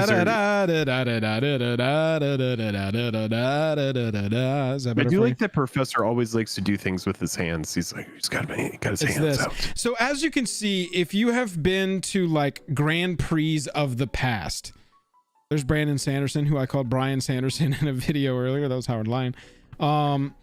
If you don't know about Brandon Sanderson, he pretty much just writes books on autopilot, and they're all amazing. And I will say this about one of our buddies who reads everything. He says that Brandon Sanderson is just the top dog. Yeah. I don't know if that buddy of ours is watching right now, Jake, but I was actually going to try and take a couple copies of the Mistborn series and get some signatures signed for him. Right. I think he would probably Sandon Branderson is one of my favorite authors. Sandra Branderson. And we're seeing some people say Squiggles is saying 100% best author. Yeah, it's not just the quantity, but it's the quality. Or I should say it's not just the quality, but it's the quantity. Right, I was going to say like the quality is there, but it's also the quality is there. It's not like what's his face that he's just like, bro, I'm writing books. He's like, what do you want? And they're like, are you eating today? I have fucking 8. I'm writing a book over here. It's going to be done in a week. It's 800 pages. And it's I'm fucking 400 pages in. It's going to be done perfectly in a week. Please stop asking me if I want Jimmy John's. So look, it's kind of MTG Summit. It's very reminiscent, as you can get from the vibes here. It's very reminiscent of old school GPs, Grand Prix. If you ever played in the old GP circuit, it was very gameplay forward. It seems like MagicCon recently has gone to this more MTG party way of doing things. They're getting a little bit back to it this year with the whole limited giant thing at Vegas, but MTG Summit is very focused on the gameplay experience and providing a cool convention to be at. It's what I liked reading about and watching in people's videos all last year. I got so much after the fact FOMO from missing this event last year because it just seemed like a dope time. Tons of fantastic, crazy events. Oh, we're getting raided by Travis right now. Travis, what's up? Travis raid. Oh my God, it's a Travis raid. In the middle of our promo about Magic Summit. Okay, we're in the middle of our sponsor segment, Travis. This is a stream about Lorcana. That is being invaded by the League of Legends team. That is right, and then it's also Magic related. Kind of. MTG, the Magic Summit is sponsoring this amazing Lorcana stream, and Travis is here to raid First ever Twitch to YouTube raid. Travis, honestly, I didn't even know they could be done, but you've pulled them out. We got gaffed. Everybody here is gaffing all over our faces. We really appreciate everybody showing up. This is how you know when people are hardcore is when they move from one platform over to the other. And they're like, yeah, I'm logged in on both. Those people are hardcore, man. Gafford, are you going to Magic Summit this year? Are we going to see you there? I'm pretty sure we're going to see you in Vegas. Look. Oh, did you get a badge, Travis? We got to catch up. Magic Summit. The sponsor segment continues. Magic Summit is what I was saying. It seems like it's got a more emphasis on gameplay opportunities rather than being this like immersive Magic party. Yeah, lots of gameplay, lots of personalities that you're going to want to interact with and hang out with. I think it's just going to be a really good time. I'm very excited to go. Tens of thousands in prizes, regional championship invitations. They've got battles, commander stuff, RCQs, on demands. Their main event. I want to talk to you about their main event over here, Jake. Listen to this. We're not allowed to play in the main event. We are not allowed. As featured creators, we are not allowed to play in this event. But I wanted to tell the people about it because it's we got to talk about it. Yeah. Round Walter 1. With the 33 months. Let's go. Round 1 is sealed. Day 1 is sealed. Day 2 is sealed. And then at the end of day 2, you go to top 8 and they draft. And that determines how the top 8 shakes out. Top 4 gets their pick of a Mox in order. The winner just gets to pick which Mox they want. Chad, if you won, that's a pretty which Mox big would you deal, pick? Man. Which Mox would you pick? Without looking at their prices right now, which Mox would you pick? Off the rip. Hands down, Sapphire or Jet.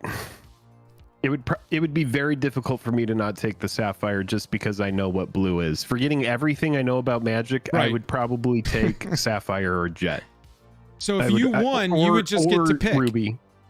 If I and what's won, cool, I would probably take the Sapphire, even though in my heart is black as as Mega Brain. knight, and so I would go with the jet. Well, if I could set the money aside. Top prize is your choice.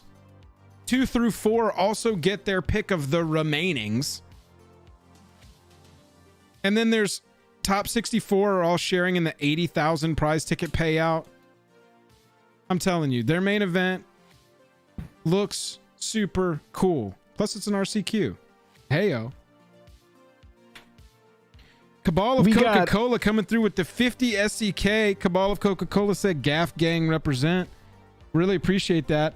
My American brain doesn't know how to convert that to tell, though, if you have taken. I believe those are Swedish crowns. I'm pretty sure that's what that you're is. right. I did a video about Swedish crowns earlier in the year, Joel. Come on, learn a thing or two. Yeah. We appreciate you so much for that super chat. Thank you so much. And everybody who did come over here from Travis's stream and is sticking around, we do appreciate you so much. Much love.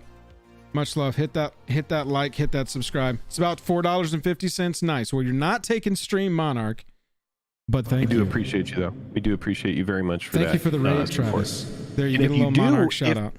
If anybody is interested in the Magic Summit, we have a code. That's right. We do have a code that is going to allow you to get I believe, I don't know the exact percentage of the discount that is on this, but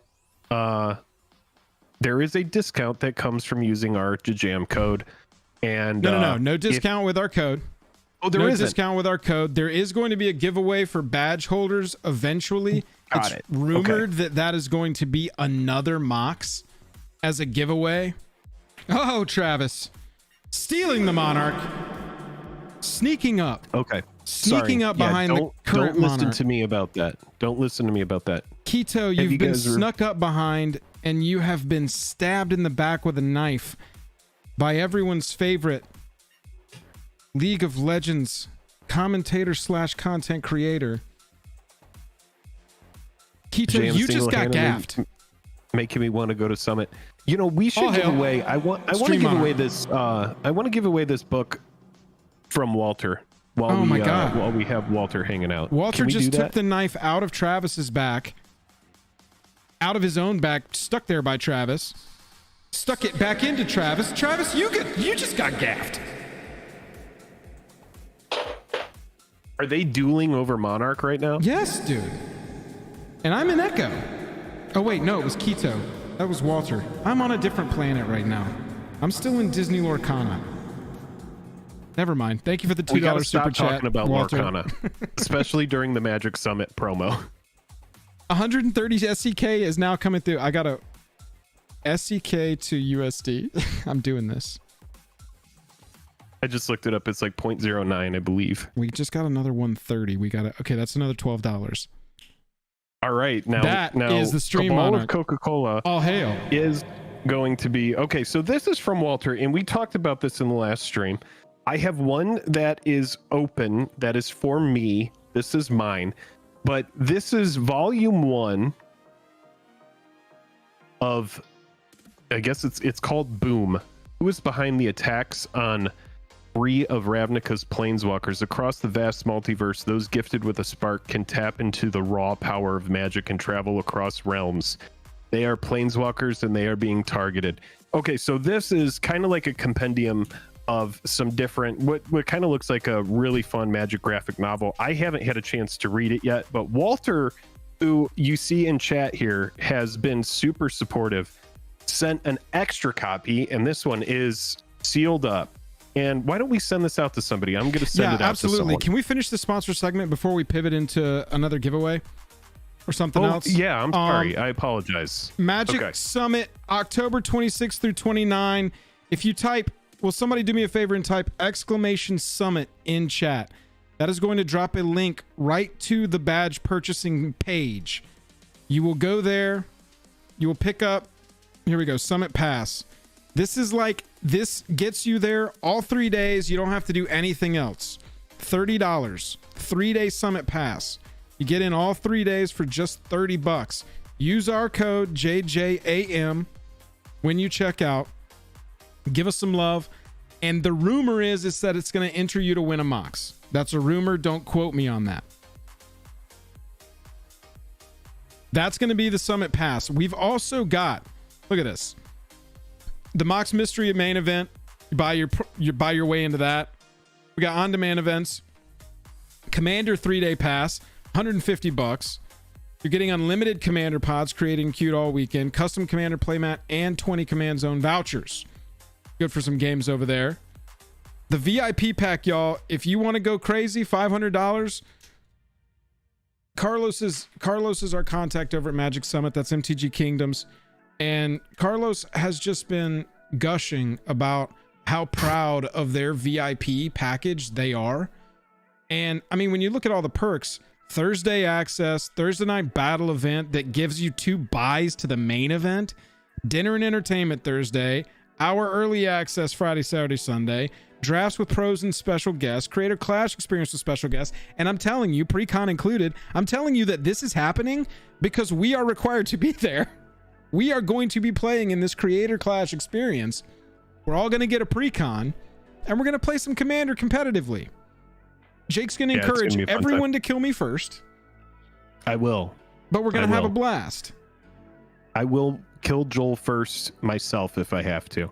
That's my one thing I'm going to do at the summit is make sure Joel dies in a game. Arena access with Playmat 400 ticks. You get the 3-day pass. You get the VIP swag, lanyard, pin, patch, stickers, dice. You join a faction. This is a gimmick that they've got for the whole weekend is where you're actually going to join a faction and compete for that faction. But you get a custom foil playmat and a hoodie in your faction color. The VIP hat, water bottle, tote, ultra sleeves, even more swag, a guild VIP coin, entry into the Mox Pearl giveaway, exclusive access to the VIP lounge, which from everything I heard last year, the VIP lounge was way better than other VIP lounges across the entire world. And I'll leave it at that. We're not disparaging anyone in particular, but I think that this one, from all accounts last year, was absolutely sick. And then the VIP prize wall and special vendor access. So, like, if you got the cash to drop on the 2023 Guild VIP package, you might want to go for the $500 one. But look, $30 is going to get you in the door and you're going to get to hang out with us. We're going to be there all weekend.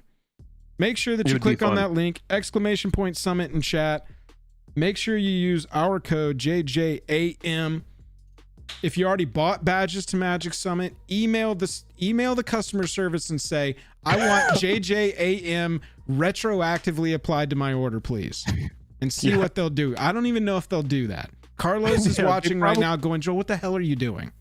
Yeah, he's like, just leave it at all the stuff you said before that last part. Yeah, it was going so well, and then you created more work for me. Can you buy alcohol in Salt Lake I don't know. Soda? I'm sure there's beer. There's beer. I'm not sure about that. No, I've been there before. There's beer. I drank beer at a bar there. I'm pretty sure the bar closed at like 6 p.m. But we went to a bar and had a beer. Okay, so we'll make sure to get Travis bought alcohol in SLC last year at Summit. Beautiful. The alcohol is reduced ABV. They have special stores for liquor. Do you have to be a Mormon? Because I'm not a Mormon. So can I just... I mean, I already drink pretty low alcohol content beer. Nick said, I live in SLC. Alcohol does in fact exist. Perfect. Okay, are there dispensaries?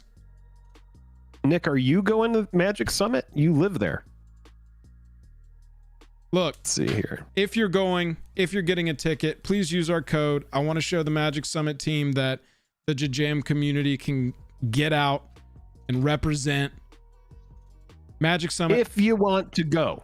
If you want to go. Sounds fun to you. Like, obviously don't go spend $500 on something if you're like, I can't afford it, but I want to show the Magic Summit team that I like Jake and Joel. Don't put yourself out from this. But if you want to just blow $500 on something, awesome. Right. Yeah. And yes, $1,000 does bring back Foil Quest. If someone wants to super chat $1,000, we'll get Foil Quest going next week. We will pivot into a Foil Quest stream next week if somebody donates $1,000 and says Foil Quest. They changed the laws on beer. You can get stronger stuff now. Okay. All right. So yeah, the Magic Summit, this is going to be a really fun time. We have talked about it. It is going to be a great event. The swag that you get is actually really cool swag when Carlos was talking to us about what he has planned and what we just talked about. So it's, I mean, it honestly sounds like a really, really fun event. It sounds like it's right up there with any of the top sanctioned stuff. It's somewhere that people want to be. It's somewhere a lot of people are going to be going. Last year, they were playing the most expensive cube that ever exists because Sanderson's cube is apparently just like it was Sandra Branderson brought his incredible cube.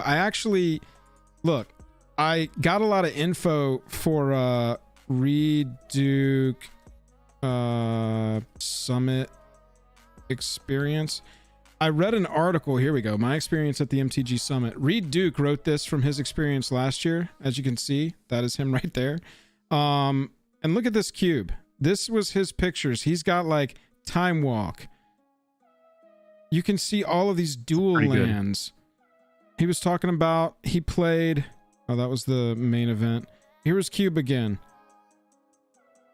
All foil, all through here. Caracas, Venser, Force of Will, Rewind, playtest Counterspell. And that's the thing that he was talking about. He's got all of these like special cards. Look at that. Masterpiece Soul Ring just chilling in this cube. He has all these amazing old actual playtest cards that are very old. That's amazing. That's really cool. Dude, just like here, he said, here's a candid picture I snapped of John Finkel trying to combo off with Underworld Breach, Blacker Lotus, and Spike Tournament Grinder. Pretty cool to watch the best player of all time find a win in a game where he can access virtually any card in Magic. Yeah, that's amazing, honestly. And that's really cool. That's Frander Brandison's cube, which I'm sure that there's going to be people there playing. Just full of the Power 9 novel features. Yeah, it's going to be really cool. If you are planning to go to Salt Lake City at the end of October and you want to go to Magic Summit, buy a badge with our code Magic Summit. Thank you so much for sponsoring this stream. Chat, thank you. And someone did ask earlier if we have covered Secret Lair. No, we have not. That's the last thing of the night. We are going to do this. We're going to do this giveaway. And then we are going to cover Secret Lair Fall Super Secret Super Drop. Secret Super Drop Fall. You got Nightbot open? You want me to? That sounds correct. I got it. If you want, we can do this, but I didn't want to derail the stream over it or anything. Oh, no. Just wanted to get all of the talking points out for that. All right, so let's just do thanks Walter as the hashtag for this, and someone in chat is going to go home with a brand spanking new some MTG reading material. Here are a couple of the things that it says on the back. Drops you in a vast universe and doesn't look back. Oh my God. Thrilling kickstart to a new fantasy saga. Type in hashtag thanks Walter. Hashtag thanks Walter is going to enter you to win the graphic novel Magic the Gathering. The marriage of action and character shows what a deep appreciation and understanding the creatives have for the game and the franchise as a whole. If this sounds interesting to you, it follows essentially Vraska, Kaya, and I believe Saheeli. But yeah, it looks like a good time. MTG Gaming Bob said, honestly, the only reason I would want to go to Magic Summit would be to meet both of you. Magic Gaming Bob, get a ticket, get a badge. When you buy, use our code. In the description field, type, the only reason I'm going to this is because I want to meet Jake and Joel. And we'll see you there. Hashtag thanks Walter is I'll do a video. Going to enter you to win the graphic novel. Book. We've got a lot of plans for that other major convention that's coming up sooner than Summit. We're not going to talk about that one in detail just because Summit has sponsored this stream and everybody needs to go to the MTG Summit at the end of October. But we will be in the Discord chatting about some of our plans for that other major event that's coming up soon. So make sure that you're in our Discord and we'll talk about what's going to happen there. We got a lot of cool stuff planned there too. And you will have the opportunity to be in videos. You have the opportunity to be in some Jake and Joel videos at either event, honestly. We're going to be playing Commander against people. for keeps, and that's what I'm excited about. Super keeps. I went to Summit last year and won the drawing to play with the pros in Sanderson's Cube. Oh, Brady dude. drafted Black Lotus and some dual lands. I lost to every pro, but loved it. Oh, dude, that's amazing. Wow. Okay, cool. Down Felix said, is that Travis Gafford, the highly acclaimed hard-hitting LOL reporter? It is. It absolutely is. Absolutely is. Walter Pico says Box said, I'm new to MGT. I'm assuming you mean MTG. Pico Box, good to have you here. Walter with the $5 says the MTG comic book by Boom is still ongoing, so you can still get new comics every month from your local game shop. Okay, Nice. cool. You're back. That's sweet. And thank you for the $5. I'm gonna like your $5 super chat there, Walter. Thank you. Does that put Walter in a Stream Monarch range now? Also got, it's funny, I had these already, but I've got the volume 1 here. There's also a volume 2. I'm in the process of reading these right now so that I can make a video for y'all and give you my thoughts and kind of walk over it high level, tell you my opinion, and then we'll have a section of it that's full spoiler if you never want to get it. But yeah, volume 1 and volume 2. I'm really excited to read this. I've heard very good things about it, actually. That it's just a really well put together book. Yeah, Walter doing the due diligence and finding us something quality in the reading material of MTG. You know that I'm not a big lore guy. Hang on. You know that more you than just anybody. use the words quality in MTG reading. Hang on, I gotta grab the opposite of that. I mean, that's what oh God. Yeah, get in there with that hashtag thanks, Walter, if you want a chance to go home with volume 1. And I will be shipping this out from my end since I have it here. I will get it out to you in the next couple days. Give away the War of the Spark books. That's right. I'm excited to learn all about it. Bought a book about it today to learn. Pico Box, okay. I was a big fan of the lore until I read this book. This book made me stop reading MTG lore. Dude, through Ixalan, they had those weekly stories going. The Ixalan weekly story was so dope. Everybody was after, what's that big gear? What's that big item in the world on Ixalan that everybody was after? It's a tutor in the game, actually, I think. Big gear. There's a big gear looking damn thing. I know, I've heard people, the Immortal Sun, thank you. Yeah. That's what the whole story was centered around, and it was so good. And we were leading up through Kaladesh into War of the Spark, and bro, this book is like, this book is just awful. This book was awful. What do you hate about it? The writing, and that's really tough for a book, you know? Yeah. Just sad writing. There's this character called Rat, and this character is supposed to be like really obnoxious and annoying. And so there was a chapter in here where it was just the person talking one long ongoing sentence, and they actually wrote the whole thing out. It was ridiculous. But I mean, the premise of it was cool. It just, the execution sucked. It was terrible. It was just not good. It was written like a what's that series on HBO that was so awesome and ended like shit? Game of Thrones. Yeah, it was written like a Game of Thrones book where every chapter is like the name of a character. Oh, okay. Yeah, and so it would like bounce around because there was a shit ton of characters in this because it was every Planeswalker and Bolus and all the other bad guys and everything. But it was just terrible. The art on the front looks good. Yeah. These are not canon. No, chat. They are not canon. But I don't think, from what I've heard, I don't think they like stray too far from the established norms, you know? Who the characters you have the second one already. Yeah, okay. Yeah. I'm telling you, I got these on sale like 6 months ago. Oh, you did? Oh, you already had them. Okay, yeah. Got it. These were on sale for like $10. I'm going to give away the one that Walter sent me in the video that I'm going to make about these first two, about volumes 1 and 2. Got it. Okay, cool. Sweet. Is my choice. Okay, thanks Walter. Hashtag thanks Walter. We're gonna roll this giveaway. Suts. Reach out on Instagram or Twitter unless you are in the Discord. Then that is a great spot to reach out as well. Yep, please message The us, big thing we DM us. need, your name, your location. We need to know your address. That way we can ship you the book. Congratulations. Yeah. Okay, chat, we got one more segment here for you tonight. We are going to take a peek at the Fall Super Drop 2023, and we're also going to take a peek at the Angels Commander deck that we never ever touched. We never touched it. Let's do just like a little 1 minute or something like that. You want to take just a second or get right into it?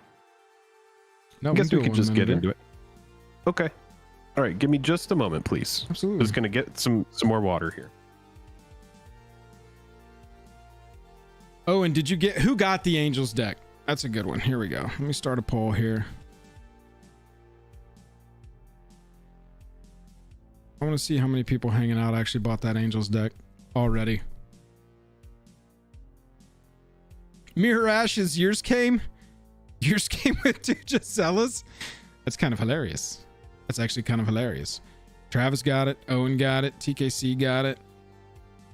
Mirror Ashes got it.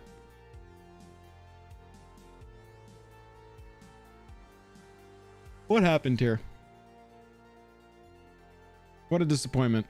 I read the books when I was growing up because they used to get the books in what they called fat packs.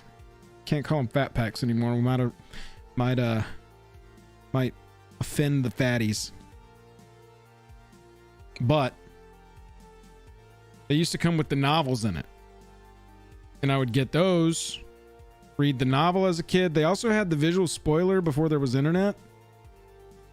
I know that not everybody here is old enough to remember pre-internet times. But pre-internet, you had to get a visual guide that was physical. You had to get it was like this big, and I would just lay in bed as a kid and flip through it and look at all the cards. Yes, Bruiser Hammerfist, that's what I'm talking about. Back in the day, as a kid, the booklet with the checklist that had a picture of every single card in the set, that was just supreme as a kid. There was no internet yet. You got all your card prices from InQuest magazine, and you had to have a little booklet that came in the fat pack. Pepperidge Farm remembers. Walter, I think, is the new Stream Monarch now. Walter with another $5 super chat says, I'm covering the shipping too. Thanks again for letting me be involved with the channel. Love your community. Walter, we love you, man. Thank you so much for your generosity and wanting to be part of the community. We appreciate you, dude. 12. Walter, I think so. Walter is tied. Is he tied? Oh, okay. We have a tie. I think for Walter Monarch. did renew his membership, though. Ooh, I think that happened as well. So he might be at a 15 or something like that. Another fifth. That's a 15. Walter, all hail the Stream Monarch. All hail the new Stream. Oh my god, checklist from the day packs. I don't even know what that is. Checklist from the day packs. That was before your time. You started playing in Zendikar. Back in the day when I started playing around Odyssey, they had fat packs, and the fat packs came with a novel, which was the story. Oh, and really? They also came with a visual spoiler booklet to see card images of all the whole set, because there was no internet. That.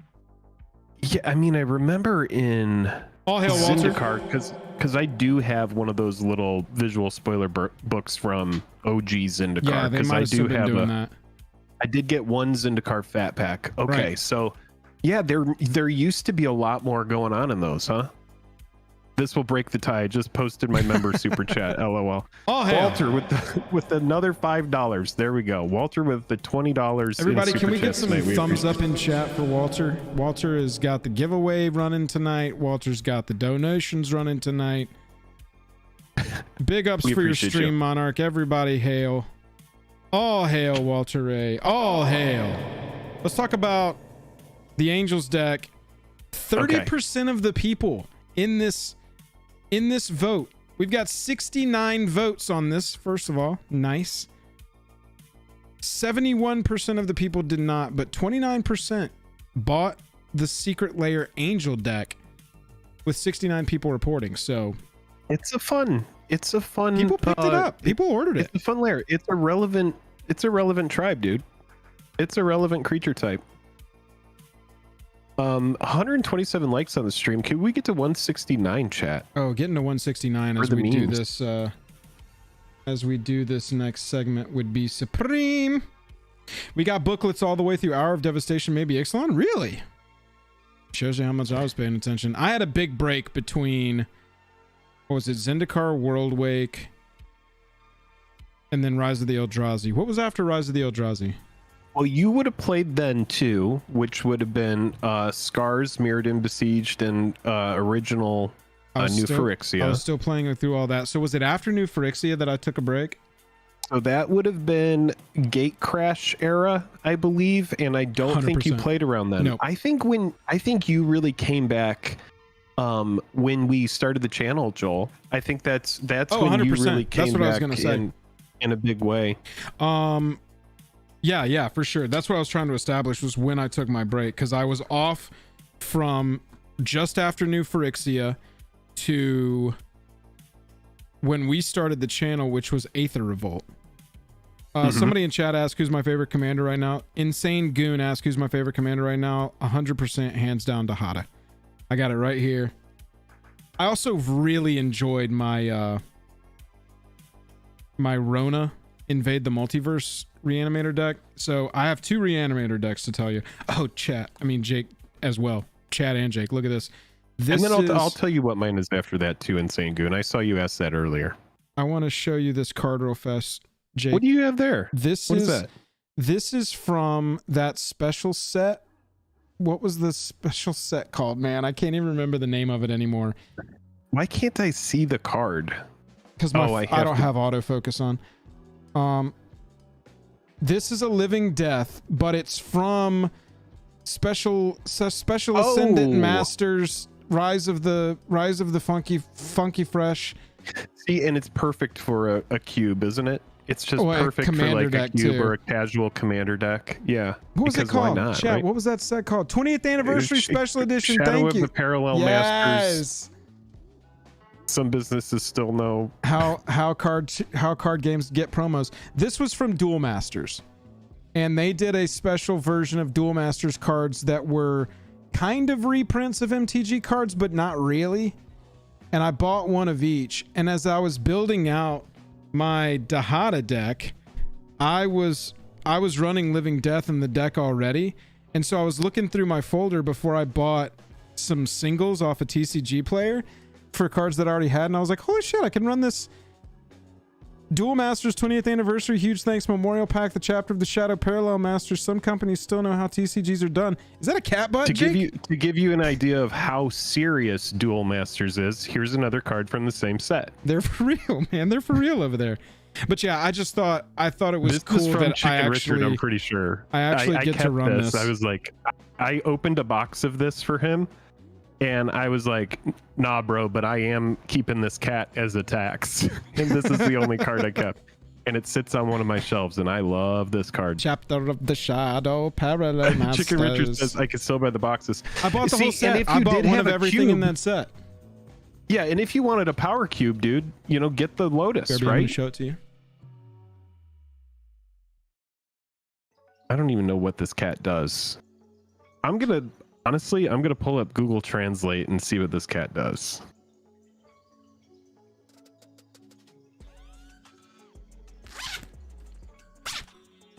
Get the zip on camera. Gotta get the zip on camera. This is my special shit folder. Okay, so here we go. I'll do it later. I have to do the focus. It needs me to download shit. What? It needs me to download things, and I don't want to do it. Is that in focus? That seems in focus. Oh, you did go out and buy some of these, didn't you? All the magic ones? I bought the whole set. So it's got Black Lotus. You got an Emrakul there. What is that one? Oh, yeah. Oh, that's Nicol Bolas. Nicol Bolas right there. Jace. That's a fun Earthquake. little set that you went out and got. Yeah. Well, I saw it on eBay as a lot for a price that I was comfortable paying. Those are always my favorites, dude. Just when people will put a lot up and you can just get a nice little chunk of cards. So this is where that Living Death was.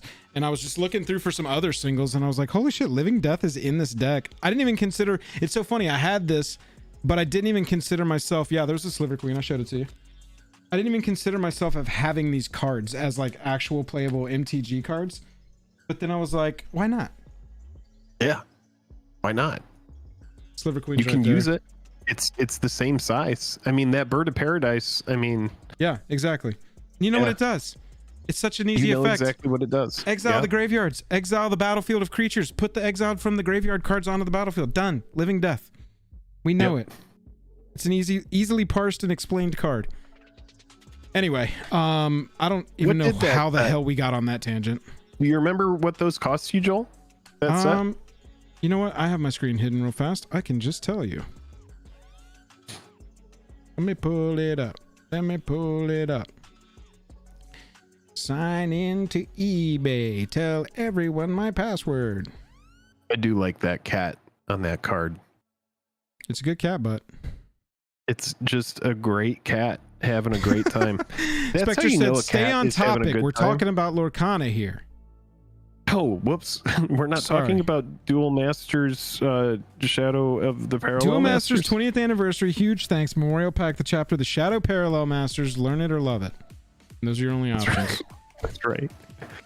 I actually want to build that Grixis guy from the Doctor Who set. Oh, yeah. I will say this about Doctor Who. That show is good. I started watching it, and it is very much like a Star Trek kind of thing, and there's like a creature of the week kind of vibe sometimes. But I think for the longest time, if I'm being completely honest, I was just kind of turned off by the name of the show. I think that might be it. If I had to pinpoint one thing, I think I judged the book by its cover on this one, because when I've dug in a little bit, I've actually really enjoyed the content that I've seen. Yeah, that's exactly why I don't watch Dr. Pimple Popper. Look at this chat.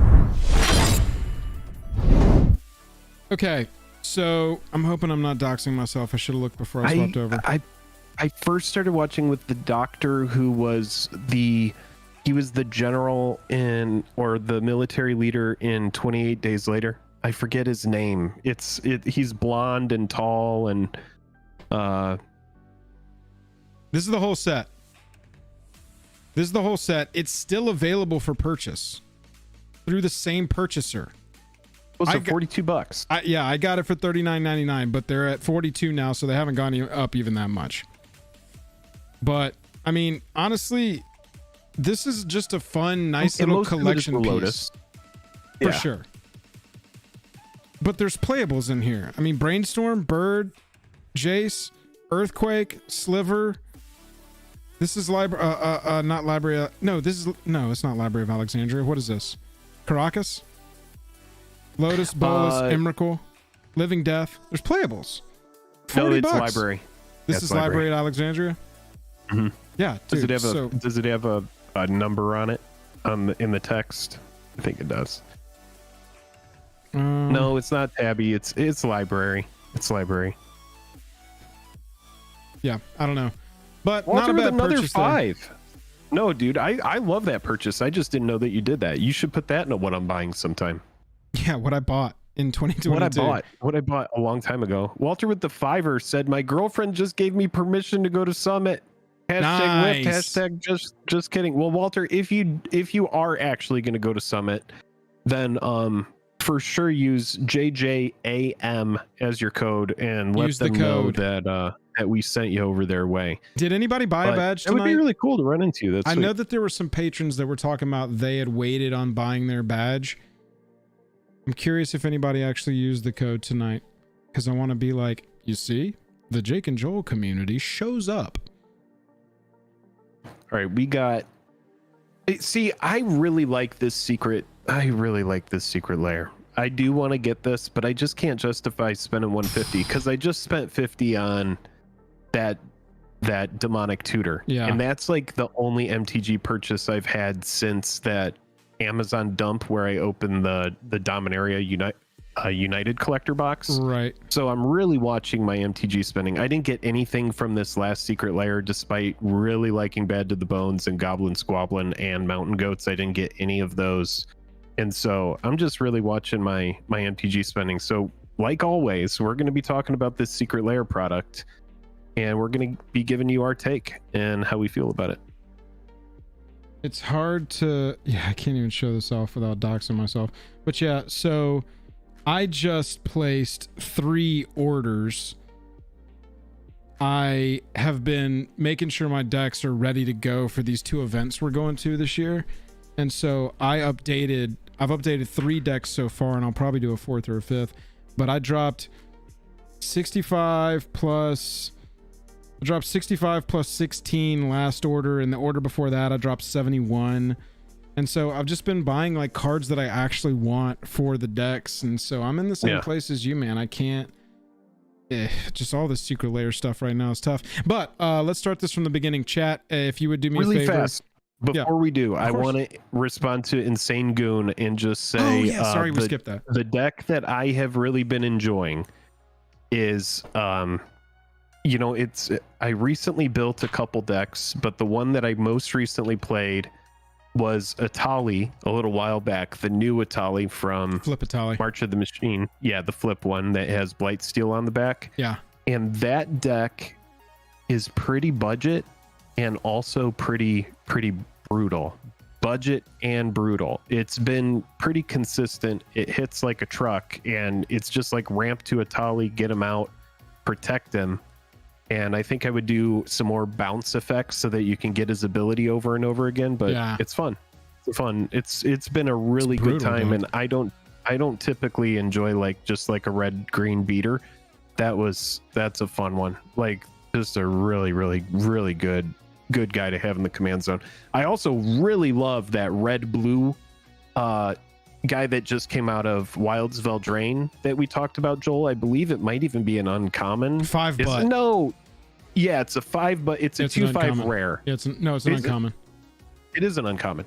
2/5 rare that lets you play instants and sorceries off the top of your library. That one looks really fun.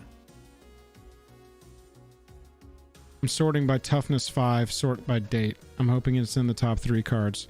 Or the card types. I'm gonna bring like 5 decks. I'm probably gonna bring 5 decks to play at Summit. Johan. Oh, it is an uncommon. Yeah, this is good, dude. This is good. Yeah, I'm taking Dahada, Rona, Edgar Markov, and one other to be determined deck. And you'll probably bring Krosh, right? Or no? I haven't really upgraded Prosh or Uriel in a long time. Yeah, for me it'll be because I just updated it. I actually changed 10 cards around in Karavik, dude, where I was like, I can optimize this and this and this. So I did an August update on that deck. And then Carador I haven't changed in forever because it's just generically good. I might lay it out and change a couple cards around, but it's just very strong. Yeah, it's ready to go.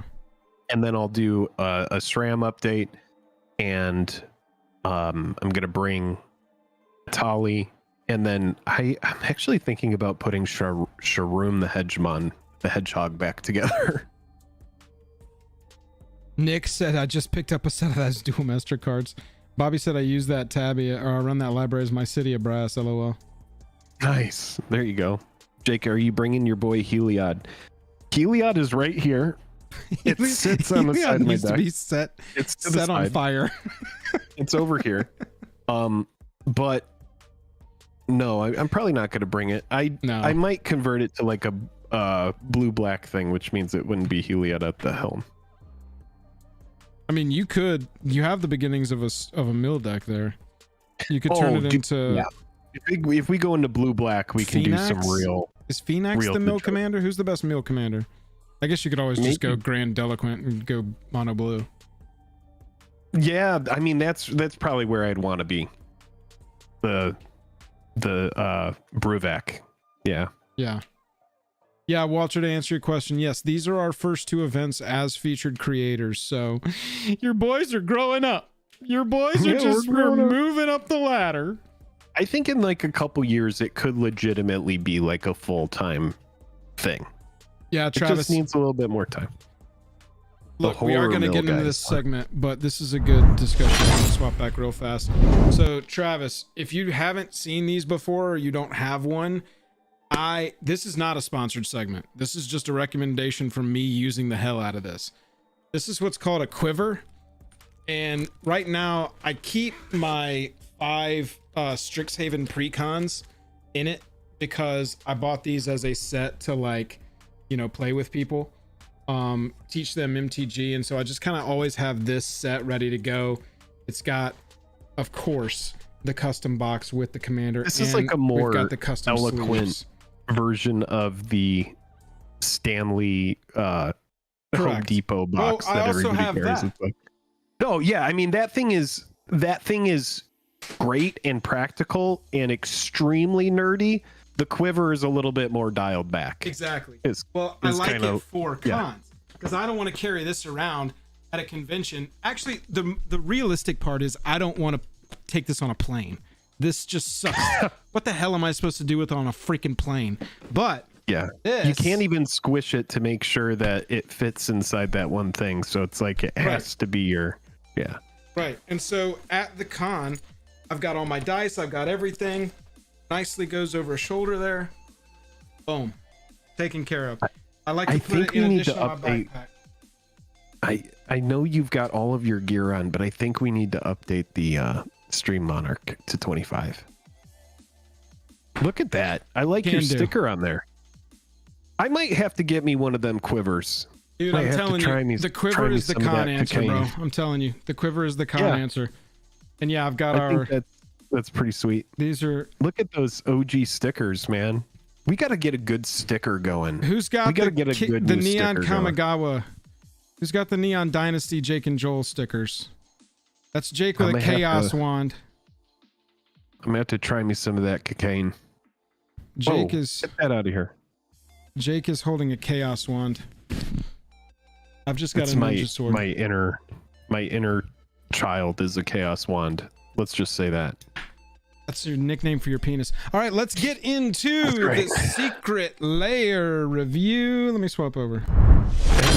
Edward says, I have the Jake sticker. Spec. That's right, because people got one or the other. You didn't get both.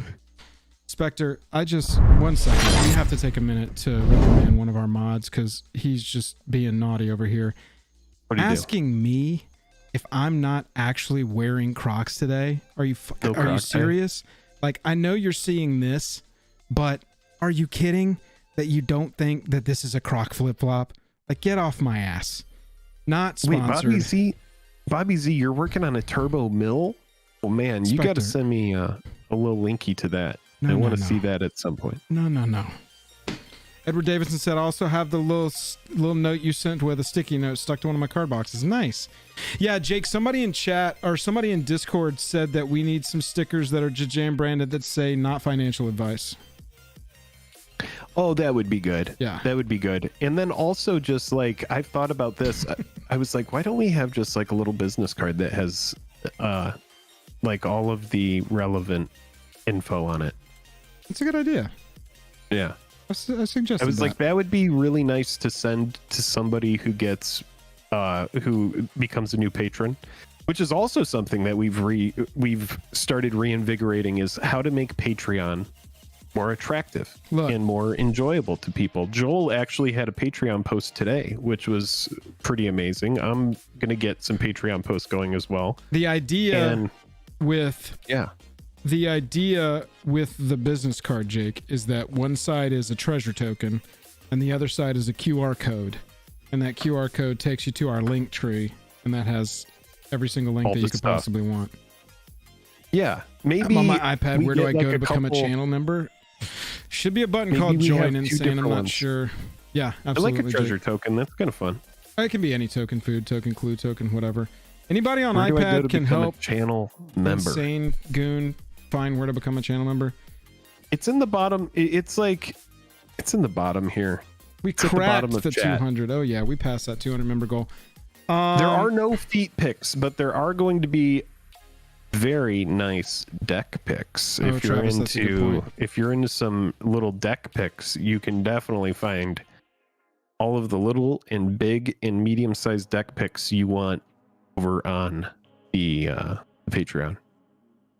Yeah, Spectre, you were so close to getting banned there. You don't even know. That was close, man. You can't act like that around here. He really got at you with that Crocs You stuff, can't act didn't like he? that around here. Telling me I'm not wearing Crocs. Just woof. I've got lined pairs. I've got classic pairs. I got flip-flop pairs. You wear the most comfortable shoe, and I wear the least comfortable shoe. You know what my shoe is that I walk around in all the time? Oh, I've got 30-year-old person arthritis.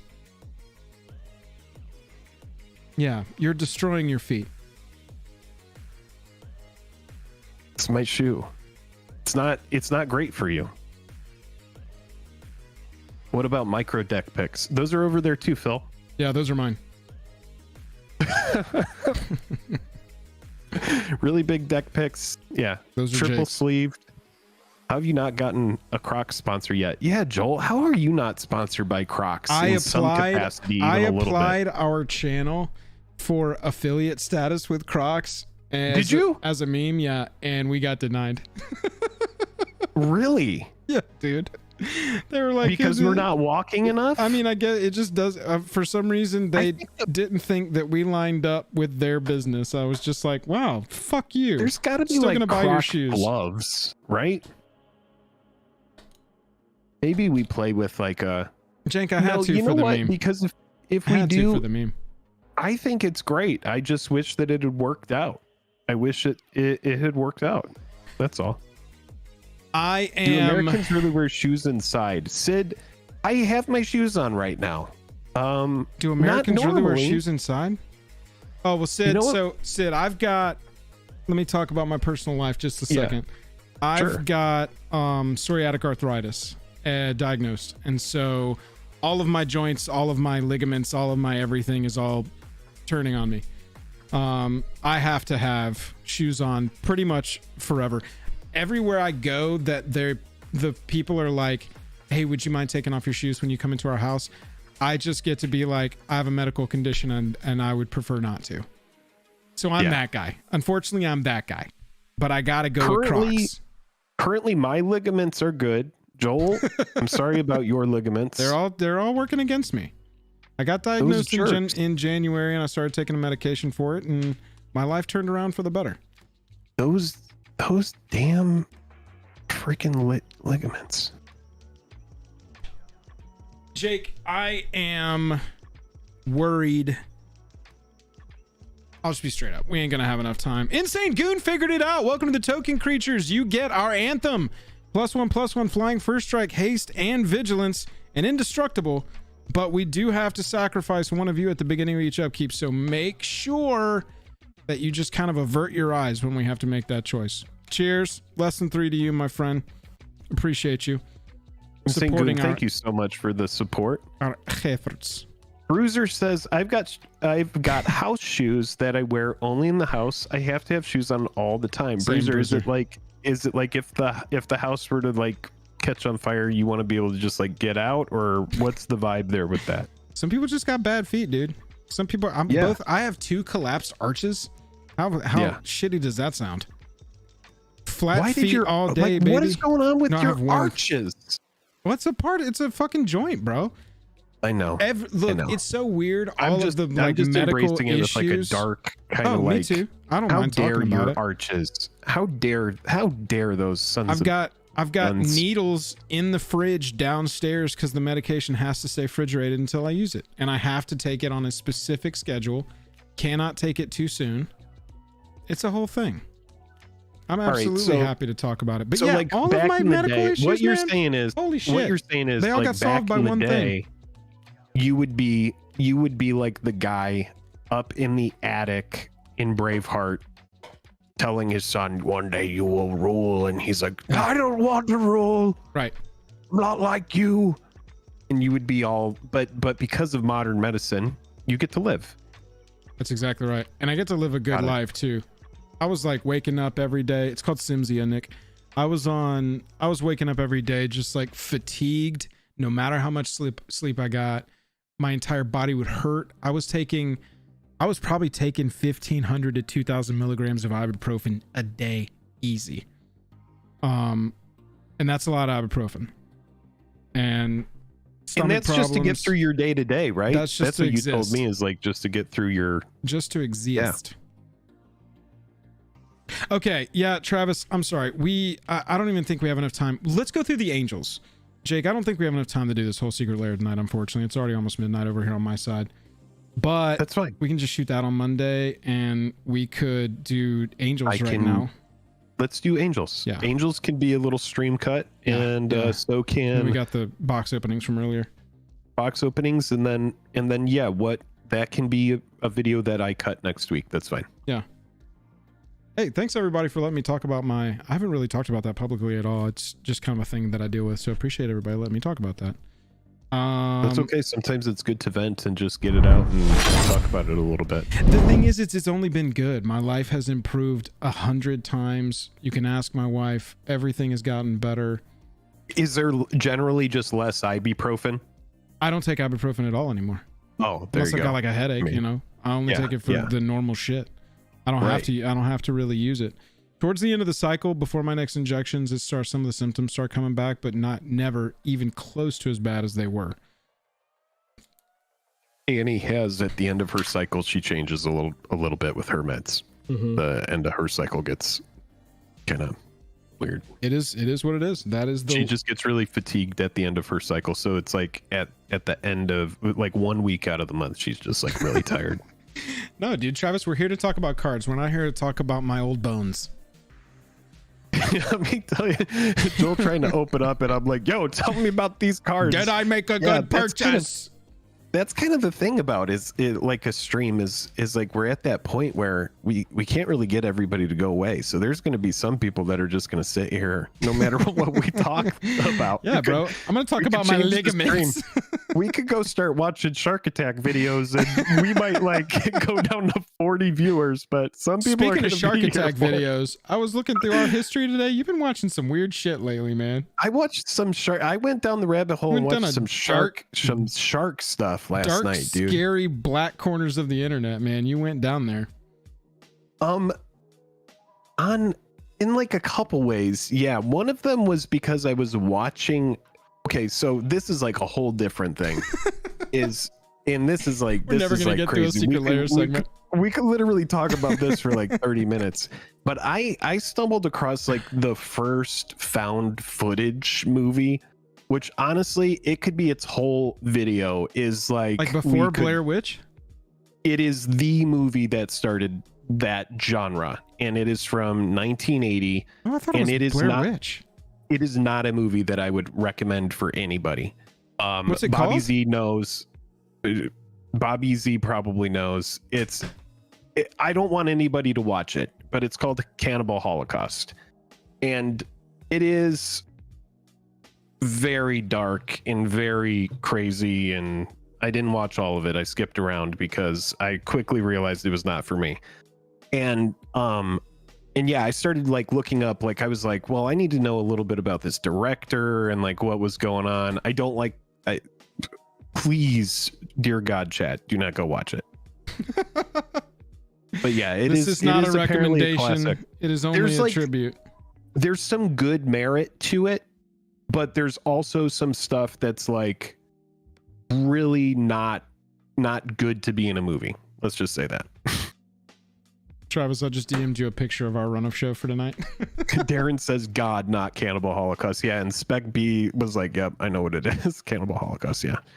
And it is not, yeah, definitely not a nighttime movie either. That's something that you want to watch like in the middle of the day if you decide to go into that.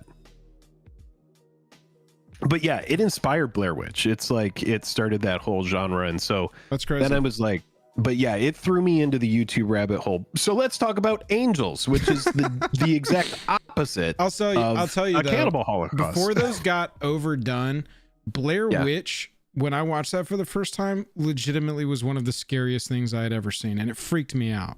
dude, like the last 10 seconds or like the last few minutes of that movie as they're going down into the basement of that house. Yeah, it's crazy. It is a descent into madness. And talking about found footage movies, there was this movie that came out called Cloverfield, and I remember loved it, dude. I remember seeing that in the theater. Yeah, me and you and Rory all went and saw that together. And Joe. And Joe. I remember after that movie made such an impact on me when I saw it in theaters. Cloverfield did, that it legitimately felt kind of real. It was so freaky. And you know who that was behind the camera? TJ Miller. First role for him, basically faceless role. Yeah. But he was awesome as that character. You just hear his voice and you kind of see him in a couple of random shots in a mirror and stuff. But yeah, dude. And they called him HUD, like heads up display. Exactly. Short for Hudson or something like that. Yeah. That movie, loved Cloverfield. That movie just blew my mind. Okay. I remember, you know what else blows my mind? Again.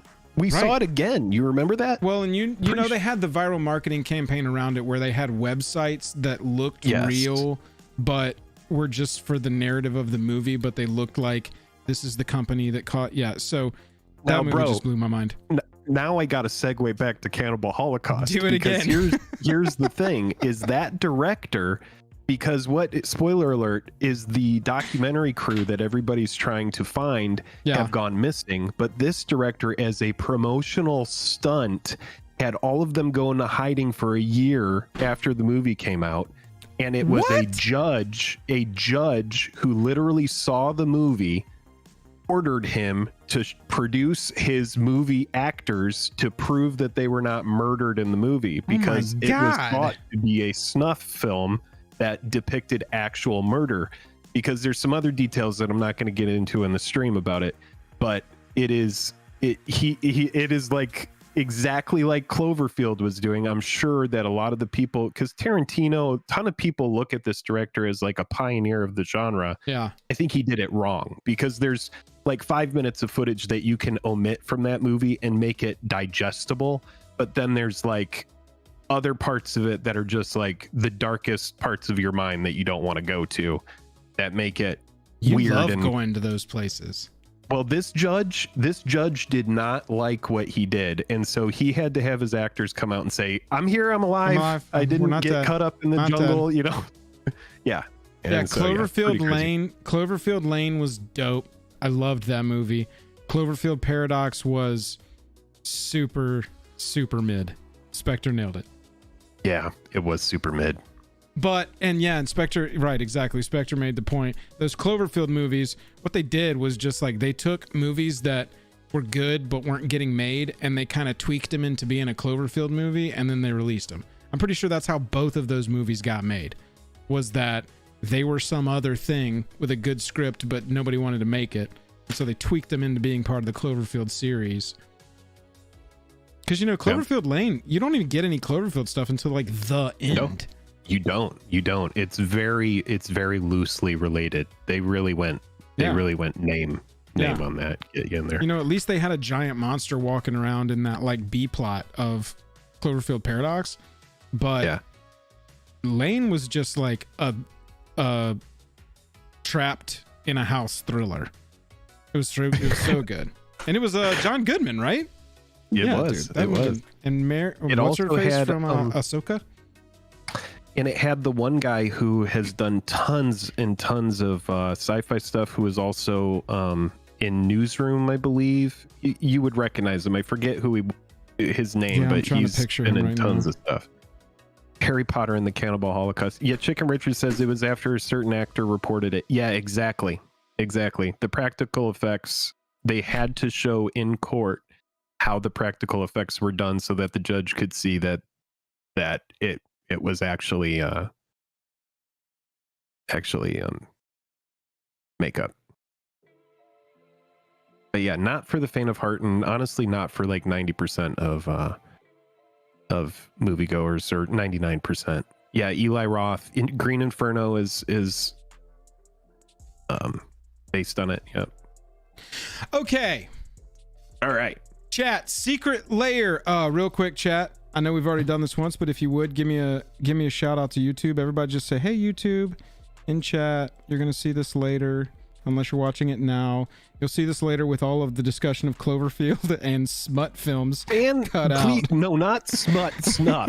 Way Snuff. different. Buzz Fuzz, no. Buzz Fuzz is banned. No one's allowed to watch a Serbian film. You're not allowed to watch it. Mary Elizabeth Winstead. No. Yes, correct, Walter. She's also in Ahsoka, which I've actually been enjoying. Okay. Say hey to YouTube. Here we go. Secret. This stream is sponsored by the Magic Summit. If you do want to go check out the Magic Summit, use our code if you want to go do that. We have in the future, it's all going to be segmented out. You can go watch the whole ad for it. Okay, I'm done. I'm completely done, and I'm here with you now, ready. This was our initial plan for the stream right here. We were going to start at 9:30. We were going to be doing the Secret Lair review by 10:45. It's midnight. We were very close to the schedule for this stream, chat. we did great. We did great. That whole combo should just be a short. The yeah, one about maybe it will. on our MTG channel. That'll do great. Yeah. Chat. It'll make its way into a different algorithm. It'll worm its way over into the dark realms. Start getting a lot of subscribers that are like dark with web. Liliana. Yeah. No, we're doing this piece. We're doing this piece. I blame Lorcana for most of my problems. Here we go. It is Lorcana's fault. Secret Lair Angels, they're just like us, but cooler and with wings, is still on sale. We don't know how much longer it's going to be on sale, but it is still currently on sale for $149.99 at time of shooting this video. The major inclusions are the foil Gisela, foil Bruna, foil Archangel of Thune, foil Court of Grace, and the foil Commander's Plate. Here are the cards all here. With very attractive art that look honestly really dope. They all look really cool. Fisher can absolutely get it. Because look at this. These pieces, I mean, like, that is the definitive Commander's Plate, right? I do feel like if Scott Fisher were part of a MTG football team, he would be like a quarterback. Absolutely. Running back minimum. Yeah. He would have a back. This card is relevant to note because this card was only included in a digital game way back in the day, and this is like the first physical printing of it. So that is cute. 150. You also get 95 reprints, including 6 first-time foil reprints, 30 first-time foil basic lands, 10 double-face tokens with the new Spirit and Angel art here. We saw them. 2 new tokens. Cool tokens. Oh, man, that Cigar to Aid bonus card is really, really, really good. That is a good note. I did see that. Yep. I should actually pull that up. This is so every Secret Lair, if you're not familiar, comes with a secret card. Oh, look, they've already got it on here. Look at that. Booyah. And it's not a card to shake a stick at. It is a very good card, and it's also a 4 of in Modern Hammer Time too, as well. So if it's like the kind of thing where you want to pimp out that deck, this is a card that a lot of people want. It's a cool product. This is a cooler product, in my opinion, than the flip one. Didn't you get that one? I actually had a shipping error and it got returned to them. And I just said, you know what? Never mind. And they refunded me and I did not get it. All I really wanted was the Bolus so I could build a cute Bolus deck, but it is what it is. Oh, here we go. Ardent Angel from the 2001 video game Magic the Gathering. It's a cool name for, a game. We do have a full deck list there that we can click on as well. Yeah, absolutely. But what we've also got over here is the full deck list with prices. Big shout out to our mod, the numbers guy, Spectre. You're reinstated from massive shout out. Seriously, you were kicked out earlier, but you are back in by the skin of your teeth. Accusing me of not wearing Crocs? Get out of my stream. Yeah, but because you put in a little bit of work here, we're gonna let you get in on this by a wee bit of work. Smidge. There's a smidge of work on this. Tiny smidgen. I want to look at All this right, so top let's- 10 cards by value first, because that is where, I mean, all of these Secret Lair Incubator products is a lot of days now are top loaded, y'all. Yeah. Like, there will be one sick card. Like, look at the Summer Super Drop. Look at this. Spectre says, I'm back, baby. Look at this one. Goblin and Squablin. Goblin Lackey, $20. Everything else, ugh. Yeah. $10, $11. So they split it across two. This is the Summer Super Drop. My point is that a lot of these are top heavy nowadays. Archangel of Thune, sweet reprint. Mm-hmm. That is not one that we have seen often, and it gets pricey. They keep it at Mythic. Oh yeah. And dude, this is such a good card. It's scarcity. Big Scarcity play. one there. Huge play. Commander's Plate, $27, also scarcity. But again, I think that this is going to be the definitive one. Love the Vulcan Baga art. Love that piece. I love this card. Commander's Plate is one of my favorite cards to come out of Commander Legends.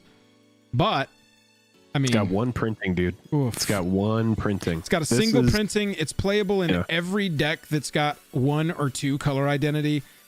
It's a very playable card, and that's the definitive version in my opinion. Nykthos, always going to be a crazy land. This card is just, again, not printed that often. This is a good inclusion, man. Yep. Nykthos is a really good inclusion. Two list inclusions is what's keeping this card afloat, because you got Theros and you got the Pro Tour promo. Yeah, man. That's it. This is a card that people want 4 ofs as well. Oh yeah. Devotion decks. For devotion decks, yeah. You got Gisela the Commander, Urza's Incubator, which a year ago, this would have been a massive hit. Now, still a solid hit. We got a lot of Incubator with Dominaria Remastered earlier this year. Yep. Boom, boom, boom. A lot of it. That's the big thing, is when they reprint cards nowadays, they do it 3x. They do it 4 times. Minimum, you get the regular print, you get the etched print, you get the full art print, you get the retro print. I mean, yeah, you put basic your right print set in, now, you shake it all about. Yeah, you do the hokey pokey and your Incubator out. Mm-hmm. Incubator, I just met her. Hardly know her. Oh, Sarah. Oh God. That was good. Incubator damn near killed her. Sarah Ascendant, $16. Emeria the Sky Ruin. Can't believe this card's up to $13, Jake. These were like, it's just $1. Used to be $1. When this card was printed in Zendikar, this was like the worst rare to hit. It was a joke, yeah. You hated this rare. But time. That's the power of time. Power of time, dude. The power of time. The power of time. It's ever flowing. Archangel of Tithes. This is this the one from Ravnica? Oh, no. Never mind. That's a black-white one.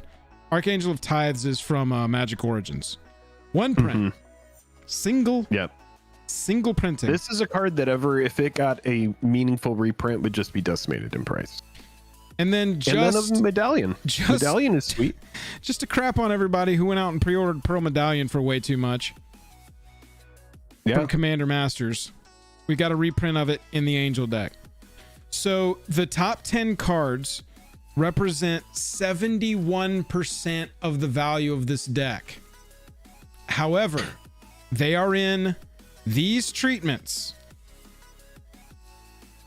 Yeah. These are gorgeous and will not be reprinted. At least to our best estimation, this Secret Lair art is like a pseudo reserve list. So, overall value, let's look at it. The Lair price is $150. Spectre, help me out with any nuances here I'm missing, by the way, if we're missing any nuance.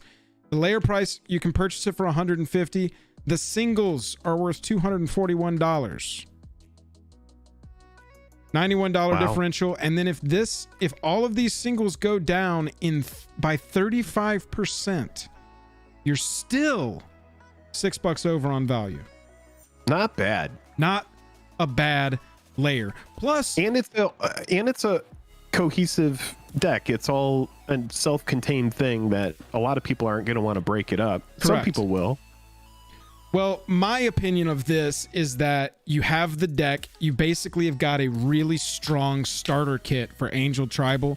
You go get yourself whichever of these versions of Giada you like the best, and you are absolutely balling out everywhere. And I can say is this the commander? Dude, no. The commander for this layer is the Meld Angels. Bruna and Gisela. Oh, got it. Okay. I think you run one as your commander and then you just go find the other, I guess, is the idea here. You would go get Giada and run that. Run Gisela. Run Bruna. I guess it depends on which way you exactly want to build it. But you've got a fantastic starter kit for Angels here. I play Giada on Arena as one of my brawl decks when I'm trying to beat my play 20 white cards quest. And this deck slaps so hard. Giada's already in it. I didn't even look at the list. Oh my god, dude! If Giada's in this, just swap out. Oh yes, dude. Yeah, that's what I was saying. You could just swap that out with your. Sorry, I missed that. General. I didn't hear you say that. Yeah. You've already got it. Get this deck. Run Giada as your commander. I'm telling you, Giada is broken. Giada, this looks. I mean, this honestly looks really good. This for me is Wizards of the Coast being like, look, if we create these, this is essentially them. You know, if you look at this compared to any other commander product, it doesn't cost them any more. Right. So it's really just them printing a commander deck and selling it for $150. And it's smart of them to put $90 worth of value in there. It doesn't cost them any extra money to include $90 worth of value into this over the asking price. But what it does do is it gets me to say that I think it's a pretty good deal, man. Especially if you're interested in this, if it looks fun to you, you're not taking a big loss. And even with the 35% calculated in, even if you, which it will drop in price. So don't take all these prices, especially in the short term. But you're looking at this basically how you need to approach this, in my opinion, is the value there so that I can feel good about that.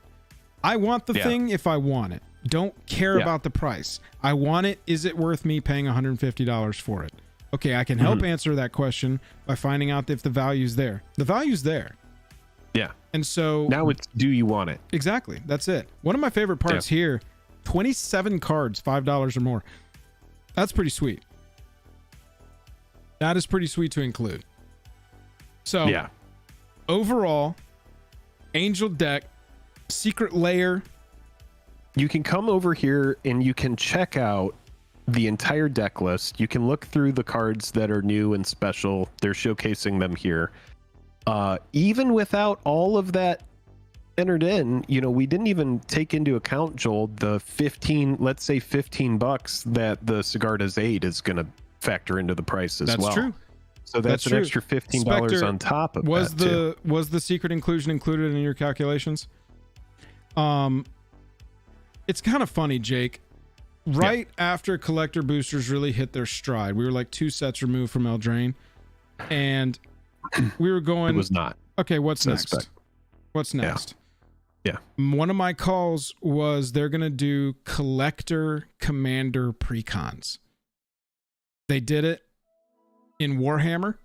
They had the 2 separate versions, non and collectors. Now they're doing it with Secret Lair. This is essentially just a collector precon, but they're selling it under the Secret Lair brand. I love the move.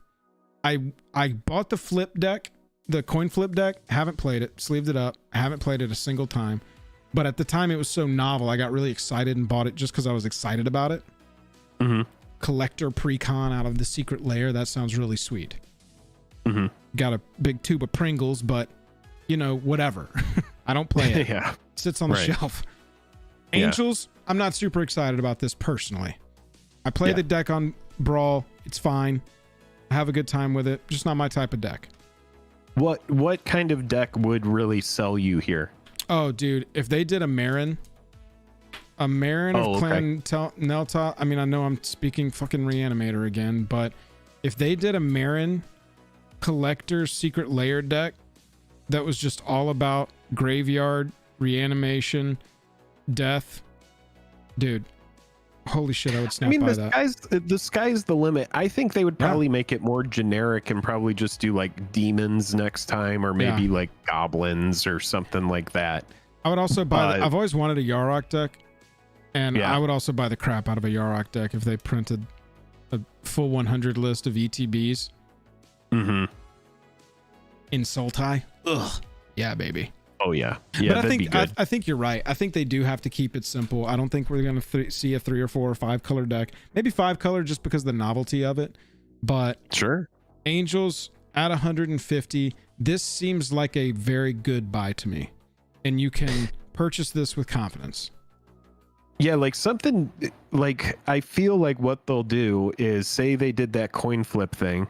Now they do Angels. Maybe they go through a cycle of monocolored decks, and we see like mono green next or something. Yeah, mono green, or like dragons, for example. I could see them just doing mono red dragons, or they could do mono blue wizard kind of thing, and then give us like a Snapcaster reprint. Thinking back to like the old days when the set first came out, what were some of the first tribes? Dragons, angels, wizards, goblins, worms. I don't know, like a mono green worm deck could be fun. So I think that there's definitely, the sky's the limit as far as what they do. What I do like is that they're breaking it up and they're not doing it too much. I think with all their different kinds of products that they have, they're just like, well, now is the time where we do the Secret Lair entire commander deck. It's just going to work its way into the rotation. And it's cool. I don't hate on this at all. It's not something that I'm going to buy, but the value is there, and the risk is low. And if you do like this and you don't have a lot of these cards, then this might be a product for you. Same. I'm in the exact same boat as you. Love it. Not getting it. You can purchase this with confidence, though. I'm gonna love seeing this at Vegas from somebody having purchased it and somebody being like, I got this. I'm gonna be like, yo, let me see that. I want to look at all these in hand. That Sigarda's Aid by itself is such a great commander card. Like, there's a bunch of commander cards in here that are good, and there's unique art as well that is good. Just those 10 cards that we went over, there's really good stuff in those 10 cards, and it's not all just Angel related. You got Urza's Incubator in there and some other really good stuff. So let us know down in the comments if you are purchasing Angels. They're just like us but cooler and with wings, or if you already have.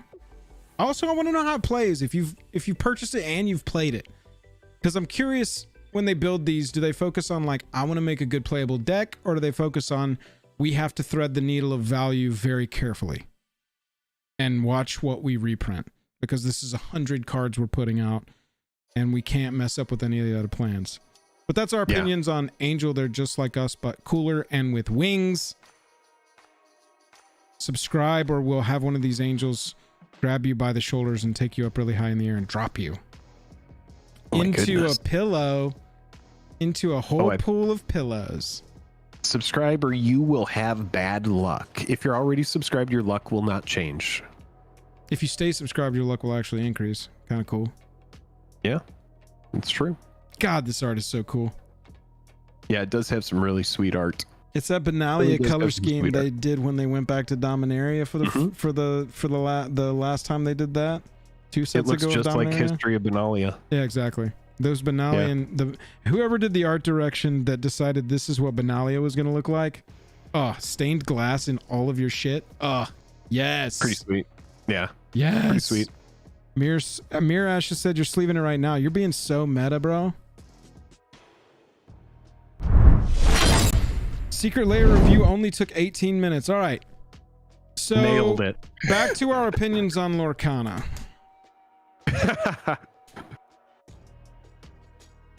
It does have some cute characters.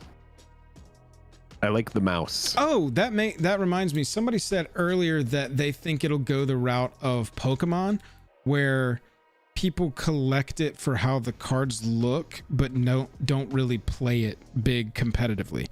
But the Pokemon competitive scene is pretty big. There's a lot of tournaments of that. It still is supporting. I don't know. I'm not talking about Lorcana anymore. Hey, everybody. Thanks for hanging out tonight. We got through an actual Secret Lair review. We watched We some did. Eldraine getting opened. Again, big shout out. Thank you to Rip and Ship for being willing to let us piggyback on his videos. Huge shout out to the channel, to the stream sponsor, Magic Summit. If you need any assistance buying a badge, you want to use our code, hit us up. Go in the Discord, jump in, hang out with us. Let us know if you're going to Magic Summit. Definitely use our JJAM code when you go purchase a ticket. If you want to know more about Magic Summit, you can go ahead and rewind in the stream and go back to that segment. When the stream ends, we are going to go ahead and put in chapters so that you can go back and scrub through for anybody who missed it. But we will happily talk about Magic Summit in Discord as well. If you missed it and you want to know more about it, you can just ask us more there. Yeah, we're going to hit it next week too. They're sponsoring the stream next week as well. Sweet. Walter, if you are going, we would really appreciate you using that code, and it will be great to see you there. Yeah, Dragon Shields are cool too. That's our other channel sponsor is Dragon Shield. Spectre made a good point. If you want to support us on the deepest level that you possibly can, if you really want to get in deep into some Jake and Joel, go jump into our Patreon. We got a Commander League. You can play Commander for prizes, proxy friendly. Makes you eligible for Foil Quest, which is a dead series. Makes you eligible. It is not a dead series.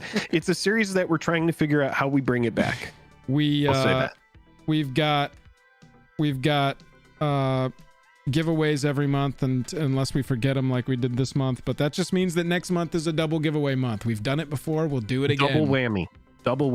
Double giveaway month in September, which is like day after tomorrow. Oh, speaking of September 1st, Jake, do you mind if I do a little personal plug for myself real fast? Yeah, go for it. Day after tomorrow, Friday, I am taking off of work specifically to play Starfield all freaking day.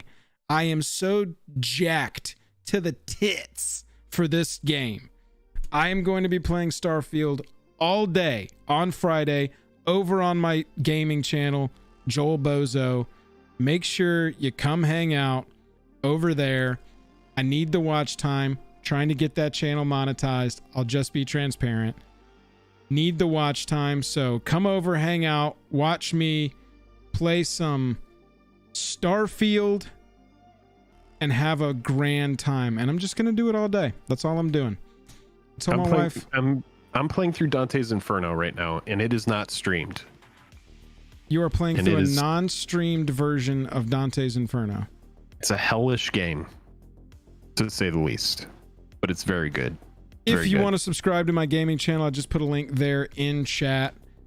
Come and hang out on Friday. I'll be live probably about 10 or 11 Eastern, and I'm just going to play all day. I'm going to play until I got to stop for dinner to literally feed my child and put him to bed. I'll pop in there and say hey to you. Mirror Ashes, we got to get you on Xbox. It's free to Xbox players.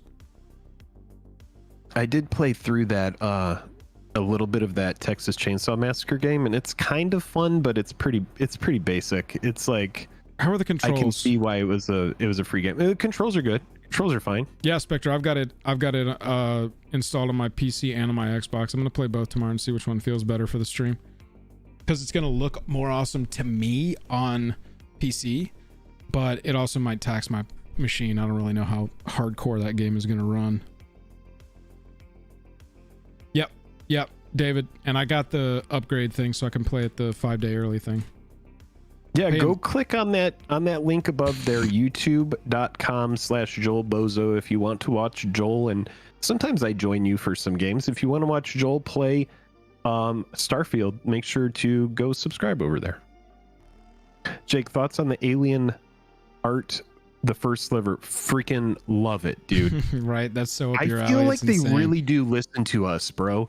I feel like they really do, because I like said us that I would buy specifically, or the something. community. No, like our channel, because I was recently just saying, like months ago, I was like, if they made something that was like some alien art, and that first sliver looks so good, it looks just like, oh man, it looks so good. It really does.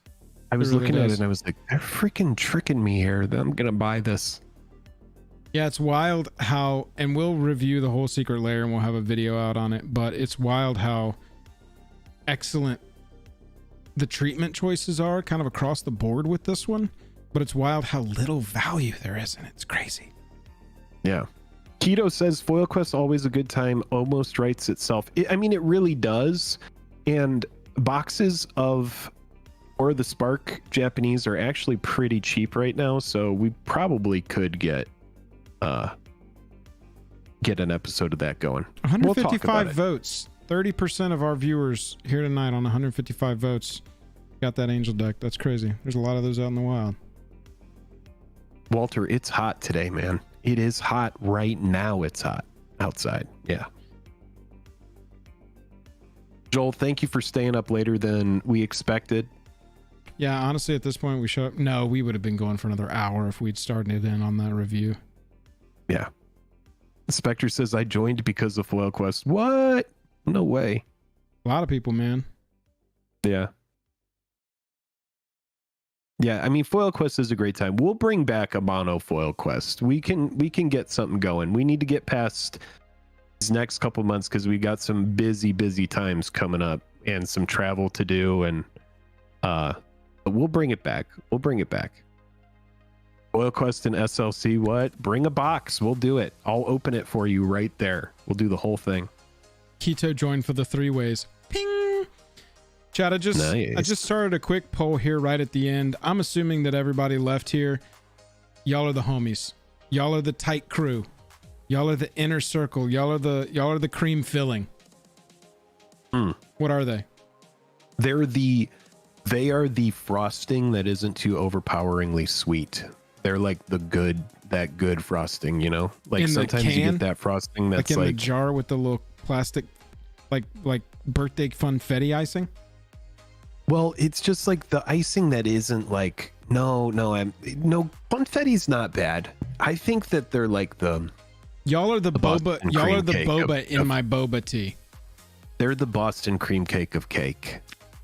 They're like the yellow cake with the light layer of chocolate frosting. Just out of curiosity, if we were to do a second channel, would y'all rather see some gaming, us just playing some games, making videos based around those video games, or would you rather see us talk about movies and TV shows?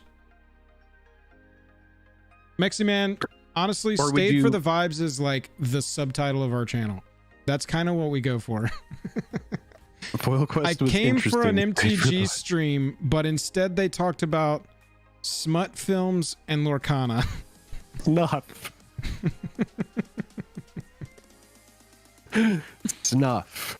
films and Lorcana. Jake and Joel are snuff films and Lorcana. Oh my god. Carlos is going to be like, so that was an interesting stream you guys did. Yeah, I like the part where they talked about Cannibal Holocaust. I like when the stream segment took 45 minutes and it was interrupted six times, and that League of Legends guy showed up out of nowhere with a bunch of people just gaffing everywhere.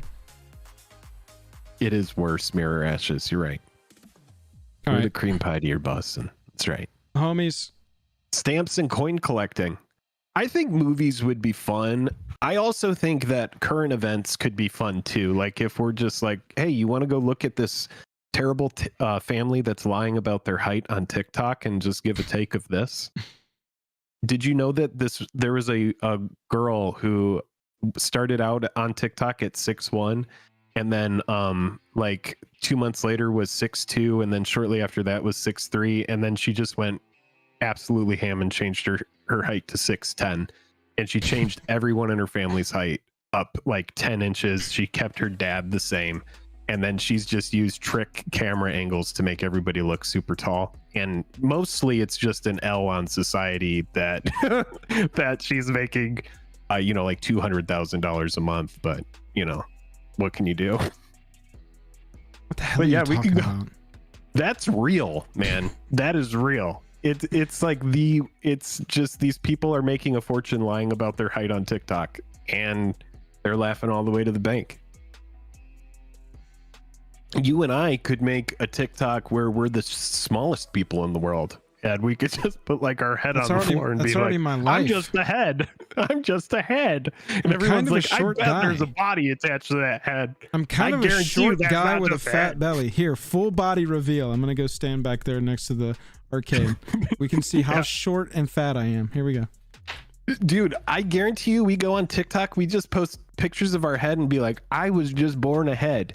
People would be like, oh my God, this can happen. There is just a place where you can be born just a head. Oh man. And then other people are going to be like, these people are scam artists. They are not just a head. But I guarantee you, man, there's a market for it. There are people that are going to be like, those guys are just freaking heads. And you can tell. And that's why they're best friends, is because it's two people without bodies. That's just a preview of what our OnlyFans is gonna incorporate. So enjoy. That was good. I thought you were going to go over there and play. Boot Time just walked in. He's like, "What the fuck's going on here?" I thought you were going to go over there and play that video Just game play- for us. play And it was Mortal going to be like Kombat. the beginning of like a dark web video where it's just like we're just watching this guy in his living It's room gonna play. be the beginning of play. a Cloverfield episode. Yeah. That's what we should end this with. Just a reaction video to Soup Guy. No, I'm really Let's good get on out that. of here. All Yeah, right, chat. Let's get out of here. All right, see ya. You saw my body. You saw Jake's taste in movies. You saw an angel Oh deck. my God. Get We out did of here. a little bit of MTG content tonight, just the tiniest acceptable amount. Magic Summit, for real though. All jokes aside, all trolling aside, Magic Summit. Thank you for sponsoring. If you're gonna buy a badge, use our code. All that shit. Yes, JJAM. Do not be confused and say JAJAM. Yes, it is JJAM. It is jam, not jam. So keep right. that in mind. That's right. Everybody, thank you so much for hanging out. We talked about Lorcana. We talked about Magic Summit. We went over all of the great events that are going to go on there. If you are watching this stream in the future, if you just missed it, stick around or come back in about 25 minutes, and there's going to be chapters here. You can go back and watch the stuff that you missed, and you can click around and enjoy your time. And yeah, IBZ Children of Men is a great movie. You're right. Shout out to Children of Men. Children That's a of great Men movie. is the movie that made everybody want one-shot takes in their movies. Everybody was like, Bro. this is how you Bro. make a movie. Cool, dude. You got to put the one-shot in there. And then those people went on to make Revenant, and yeah, I mean their whole and Gravity and a bunch of stuff. They're good. There was a oneer. Oh my God, what movie was it? I can't remember now. That Children of Men episode, or there's that oneer where they're Children like, of Men is amazing. they're running down It's- the hill to get in the car, and the camera goes They're in the into car. the car and then out of the Yeah. car. Oh my God, Yeah. dude, just Yeah, Children of Men that was scene insane. is- Yeah, I think that that we would have scene- fun talking about movies. that scene is the shit, dude. That scene is amazing. Yeah, and then they have a really good like fighting in the Birdman, that streets whole at movie the end. was set up as a oneer, right? Like it wasn't in actuality, but it's made to look like one. Yeah, it had like a couple like hidden cuts in it, but yeah, it was meant to feel like all one I'll shot. tell you what movie I've been wanting to rewatch is No Country for Old Men. Lately, TikTok for some reason has been serving me the best of Anton Chigurh scenes for some reason. And that today I sat and watched on TikTok for some reason the full scene of him at the gas station where he's talking to the guy and he's like, "You married into this?" And he's like, "Well, if you want to put it that way." And he's like, "There's no other way to put it. That's how it is." And he's just, that's how he's talking to him the whole time, where he was like, "I've got to get to closing up. You've got to get to closing up, or you got to close up." "Well, I got to close up. What time do you close?" He's like, it's the middle of the day. "Yeah." He goes, "What time do you close?" He goes, "Well, round about dark." And they both look outside and they both look at each other. Yeah. No And Country he's for Old like, Men. you have to make a choice. I had forgotten that. It's, What's his face? Who's Woody the guy? Harrelson? I forgot that Woody Harrelson was even in that movie, dude, and he was awesome as the amazing. bounty hunter guy. Holy dude. shit! did you go back and watch that movie? I haven't. No, I like I said, I just got. I sat and watched that whole scene with Anton and the gas station attendant, and where and it goes all the way through the coin and all that stuff, but. Then because I told TikTok, I want to watch literally entire scenes of No Country for Old Men on TikTok in this aspect ratio, It started me serving other scene. It started serving me other scenes, and I sat and watched the scene between Sugar and Woody Harrelson's character, where Woody's like begging for his life, basically. Oh, and he knows he's dead. Oh, he knows he's fucking dead. He's because like, you don't have to do this. Guy, right, exactly. This guy doesn't operate by normal. Well, you can see the turn in standards. his whole character, because he goes, "Do you know how fucking crazy you are, man?" And he goes, "In the way I'm acting," and he goes, "No, just you as a person." And he's like, might as well insult this guy before I'm about to get owned. Yeah. Yeah, what would you do? I mean, it's like you can't get out of that room. Like for me, I'm like, where was the back kick when he's behind him on the stairs is kind of like where I'm at in that movie. Because I actually recently watched No Country for Old Men, probably like a month ago. So it's pretty fresh in my mind. Oh, yeah. So you got it right there. And so like Anton comes up behind him and he's on the stairs, spoilers, and he's kind of just like caught him at the end of the night in his hotel. At the hotel, and there's no like back kick. Like for me, if I saw him and I was like, the Grim Reaper is fucking here, I'm kicking that like I'm trying to get into a door that's locked. You know, like I'm like back kick at you. I'm running up the stairs and I'm gonna jump out the window of my hotel room because I stand a better chance. Who is it? It's Thanos that just runs, right? When he sees him for the first time, he's just like, I'm fucking out of here. And he's like trying to get to his car and he's shooting through the store window. Yeah. That's a great movie though. That's a great movie. And it's such a good thinker because it's like you have Tommy Lee Jones's character who's just kind of like, this is not the job for me anymore. Yeah, he's just like, they don't operate by the same rules that there were when I was growing up. He's like, I see some shit that's just doesn't make any sort of sense.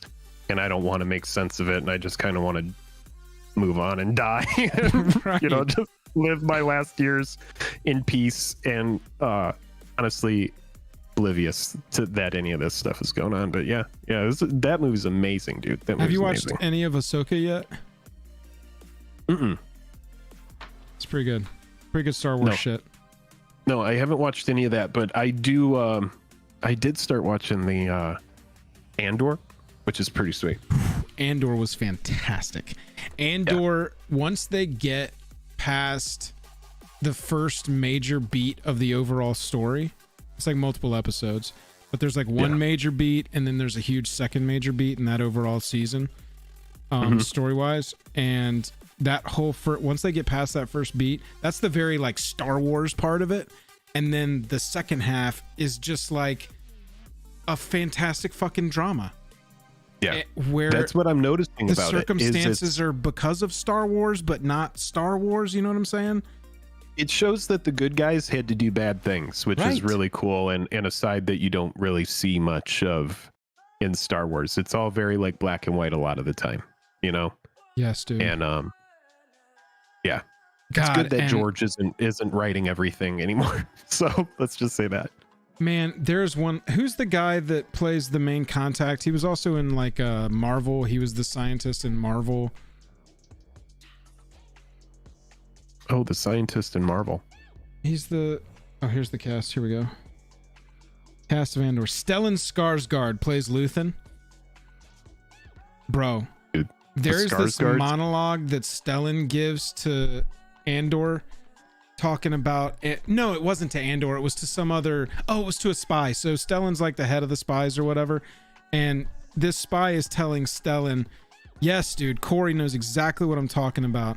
He has this monologue where the spy is like, I can't do this anymore. It's risking too much. And it's too much for me. I can't handle it.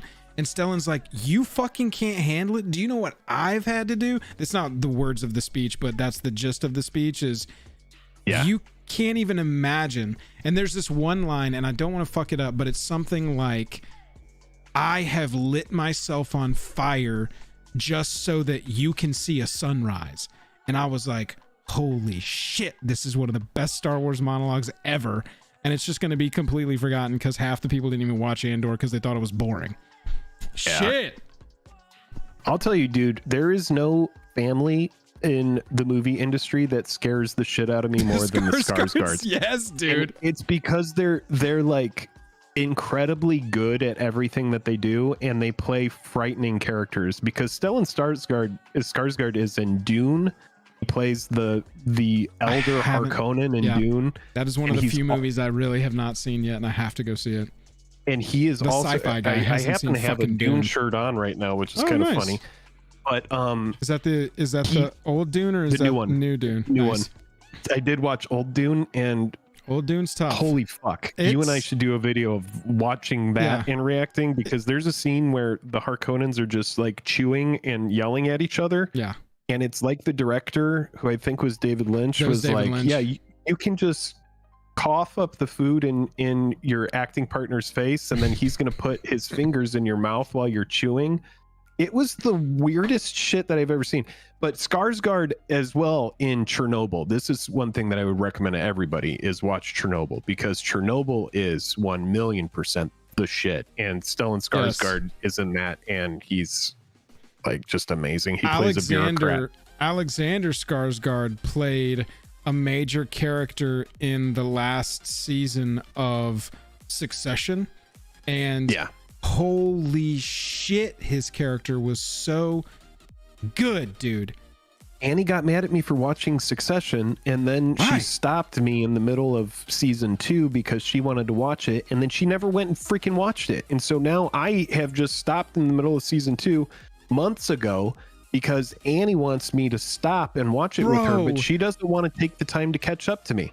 And I'm like, would you please watch that so that I can... Bro, it took my top show of all time. It took my top show of all time away from Ozark. Yeah. Ozark didn't stick the landing. Ozark, the last half of the last season of Ozark really tried to fuck that whole show up for me, but I just pretend like it doesn't exist. And basically the finale... That's what Game of Thrones fans had to do. Exactly. They had to just pretend and fill in the blanks themselves. Yeah. I just like the ambiguity of the next to last season, the way it ends. It's ambiguous, but you're also like, well, this is probably the direction it's going. But and I love, dude, the first half of the last season of Ozark, it was all headed in a great direction. And then they made one choice of a character, and I was like, I don't know why. Like, everything was going pretty well, but okay. And then it's like the characters changed. But that show, Ozark, was top of my list all time.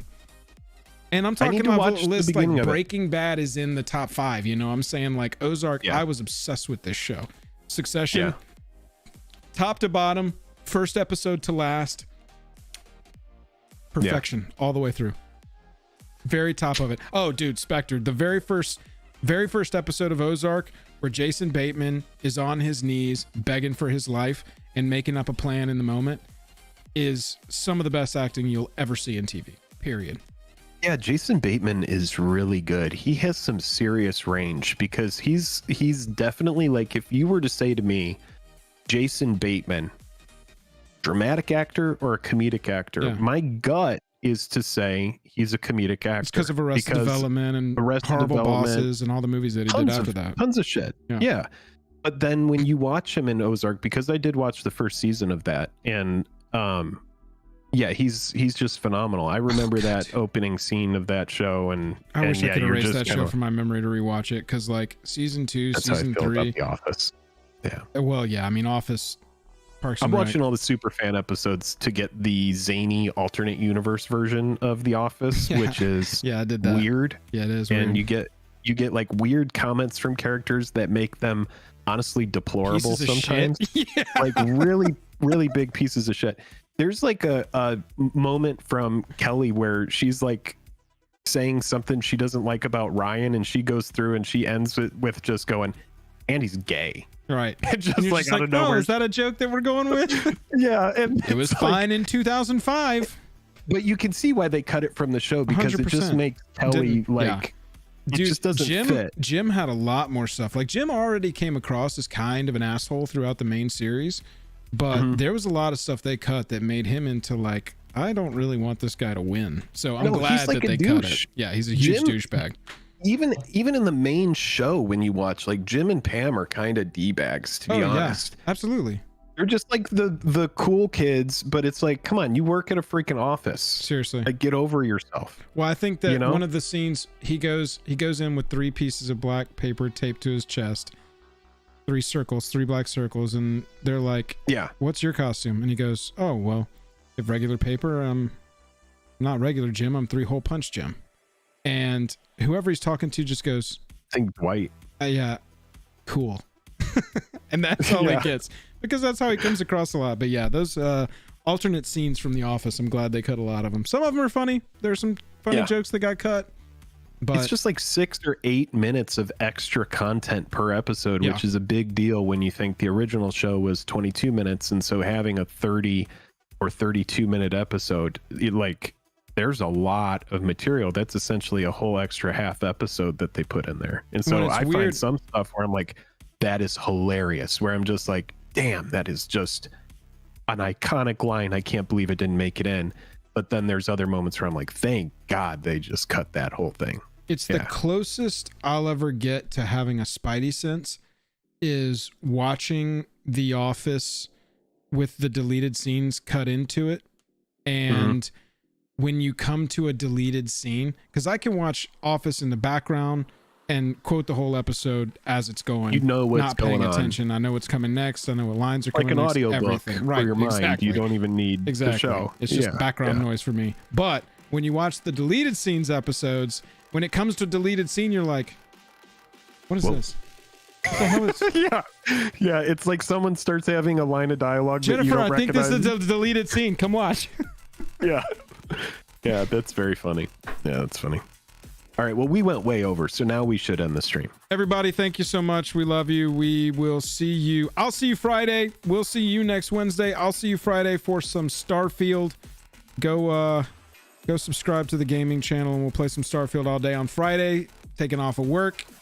Love you all. Mean it. Final shout out. Go to MTG Summit. Jake's gonna play with your sack on our way out.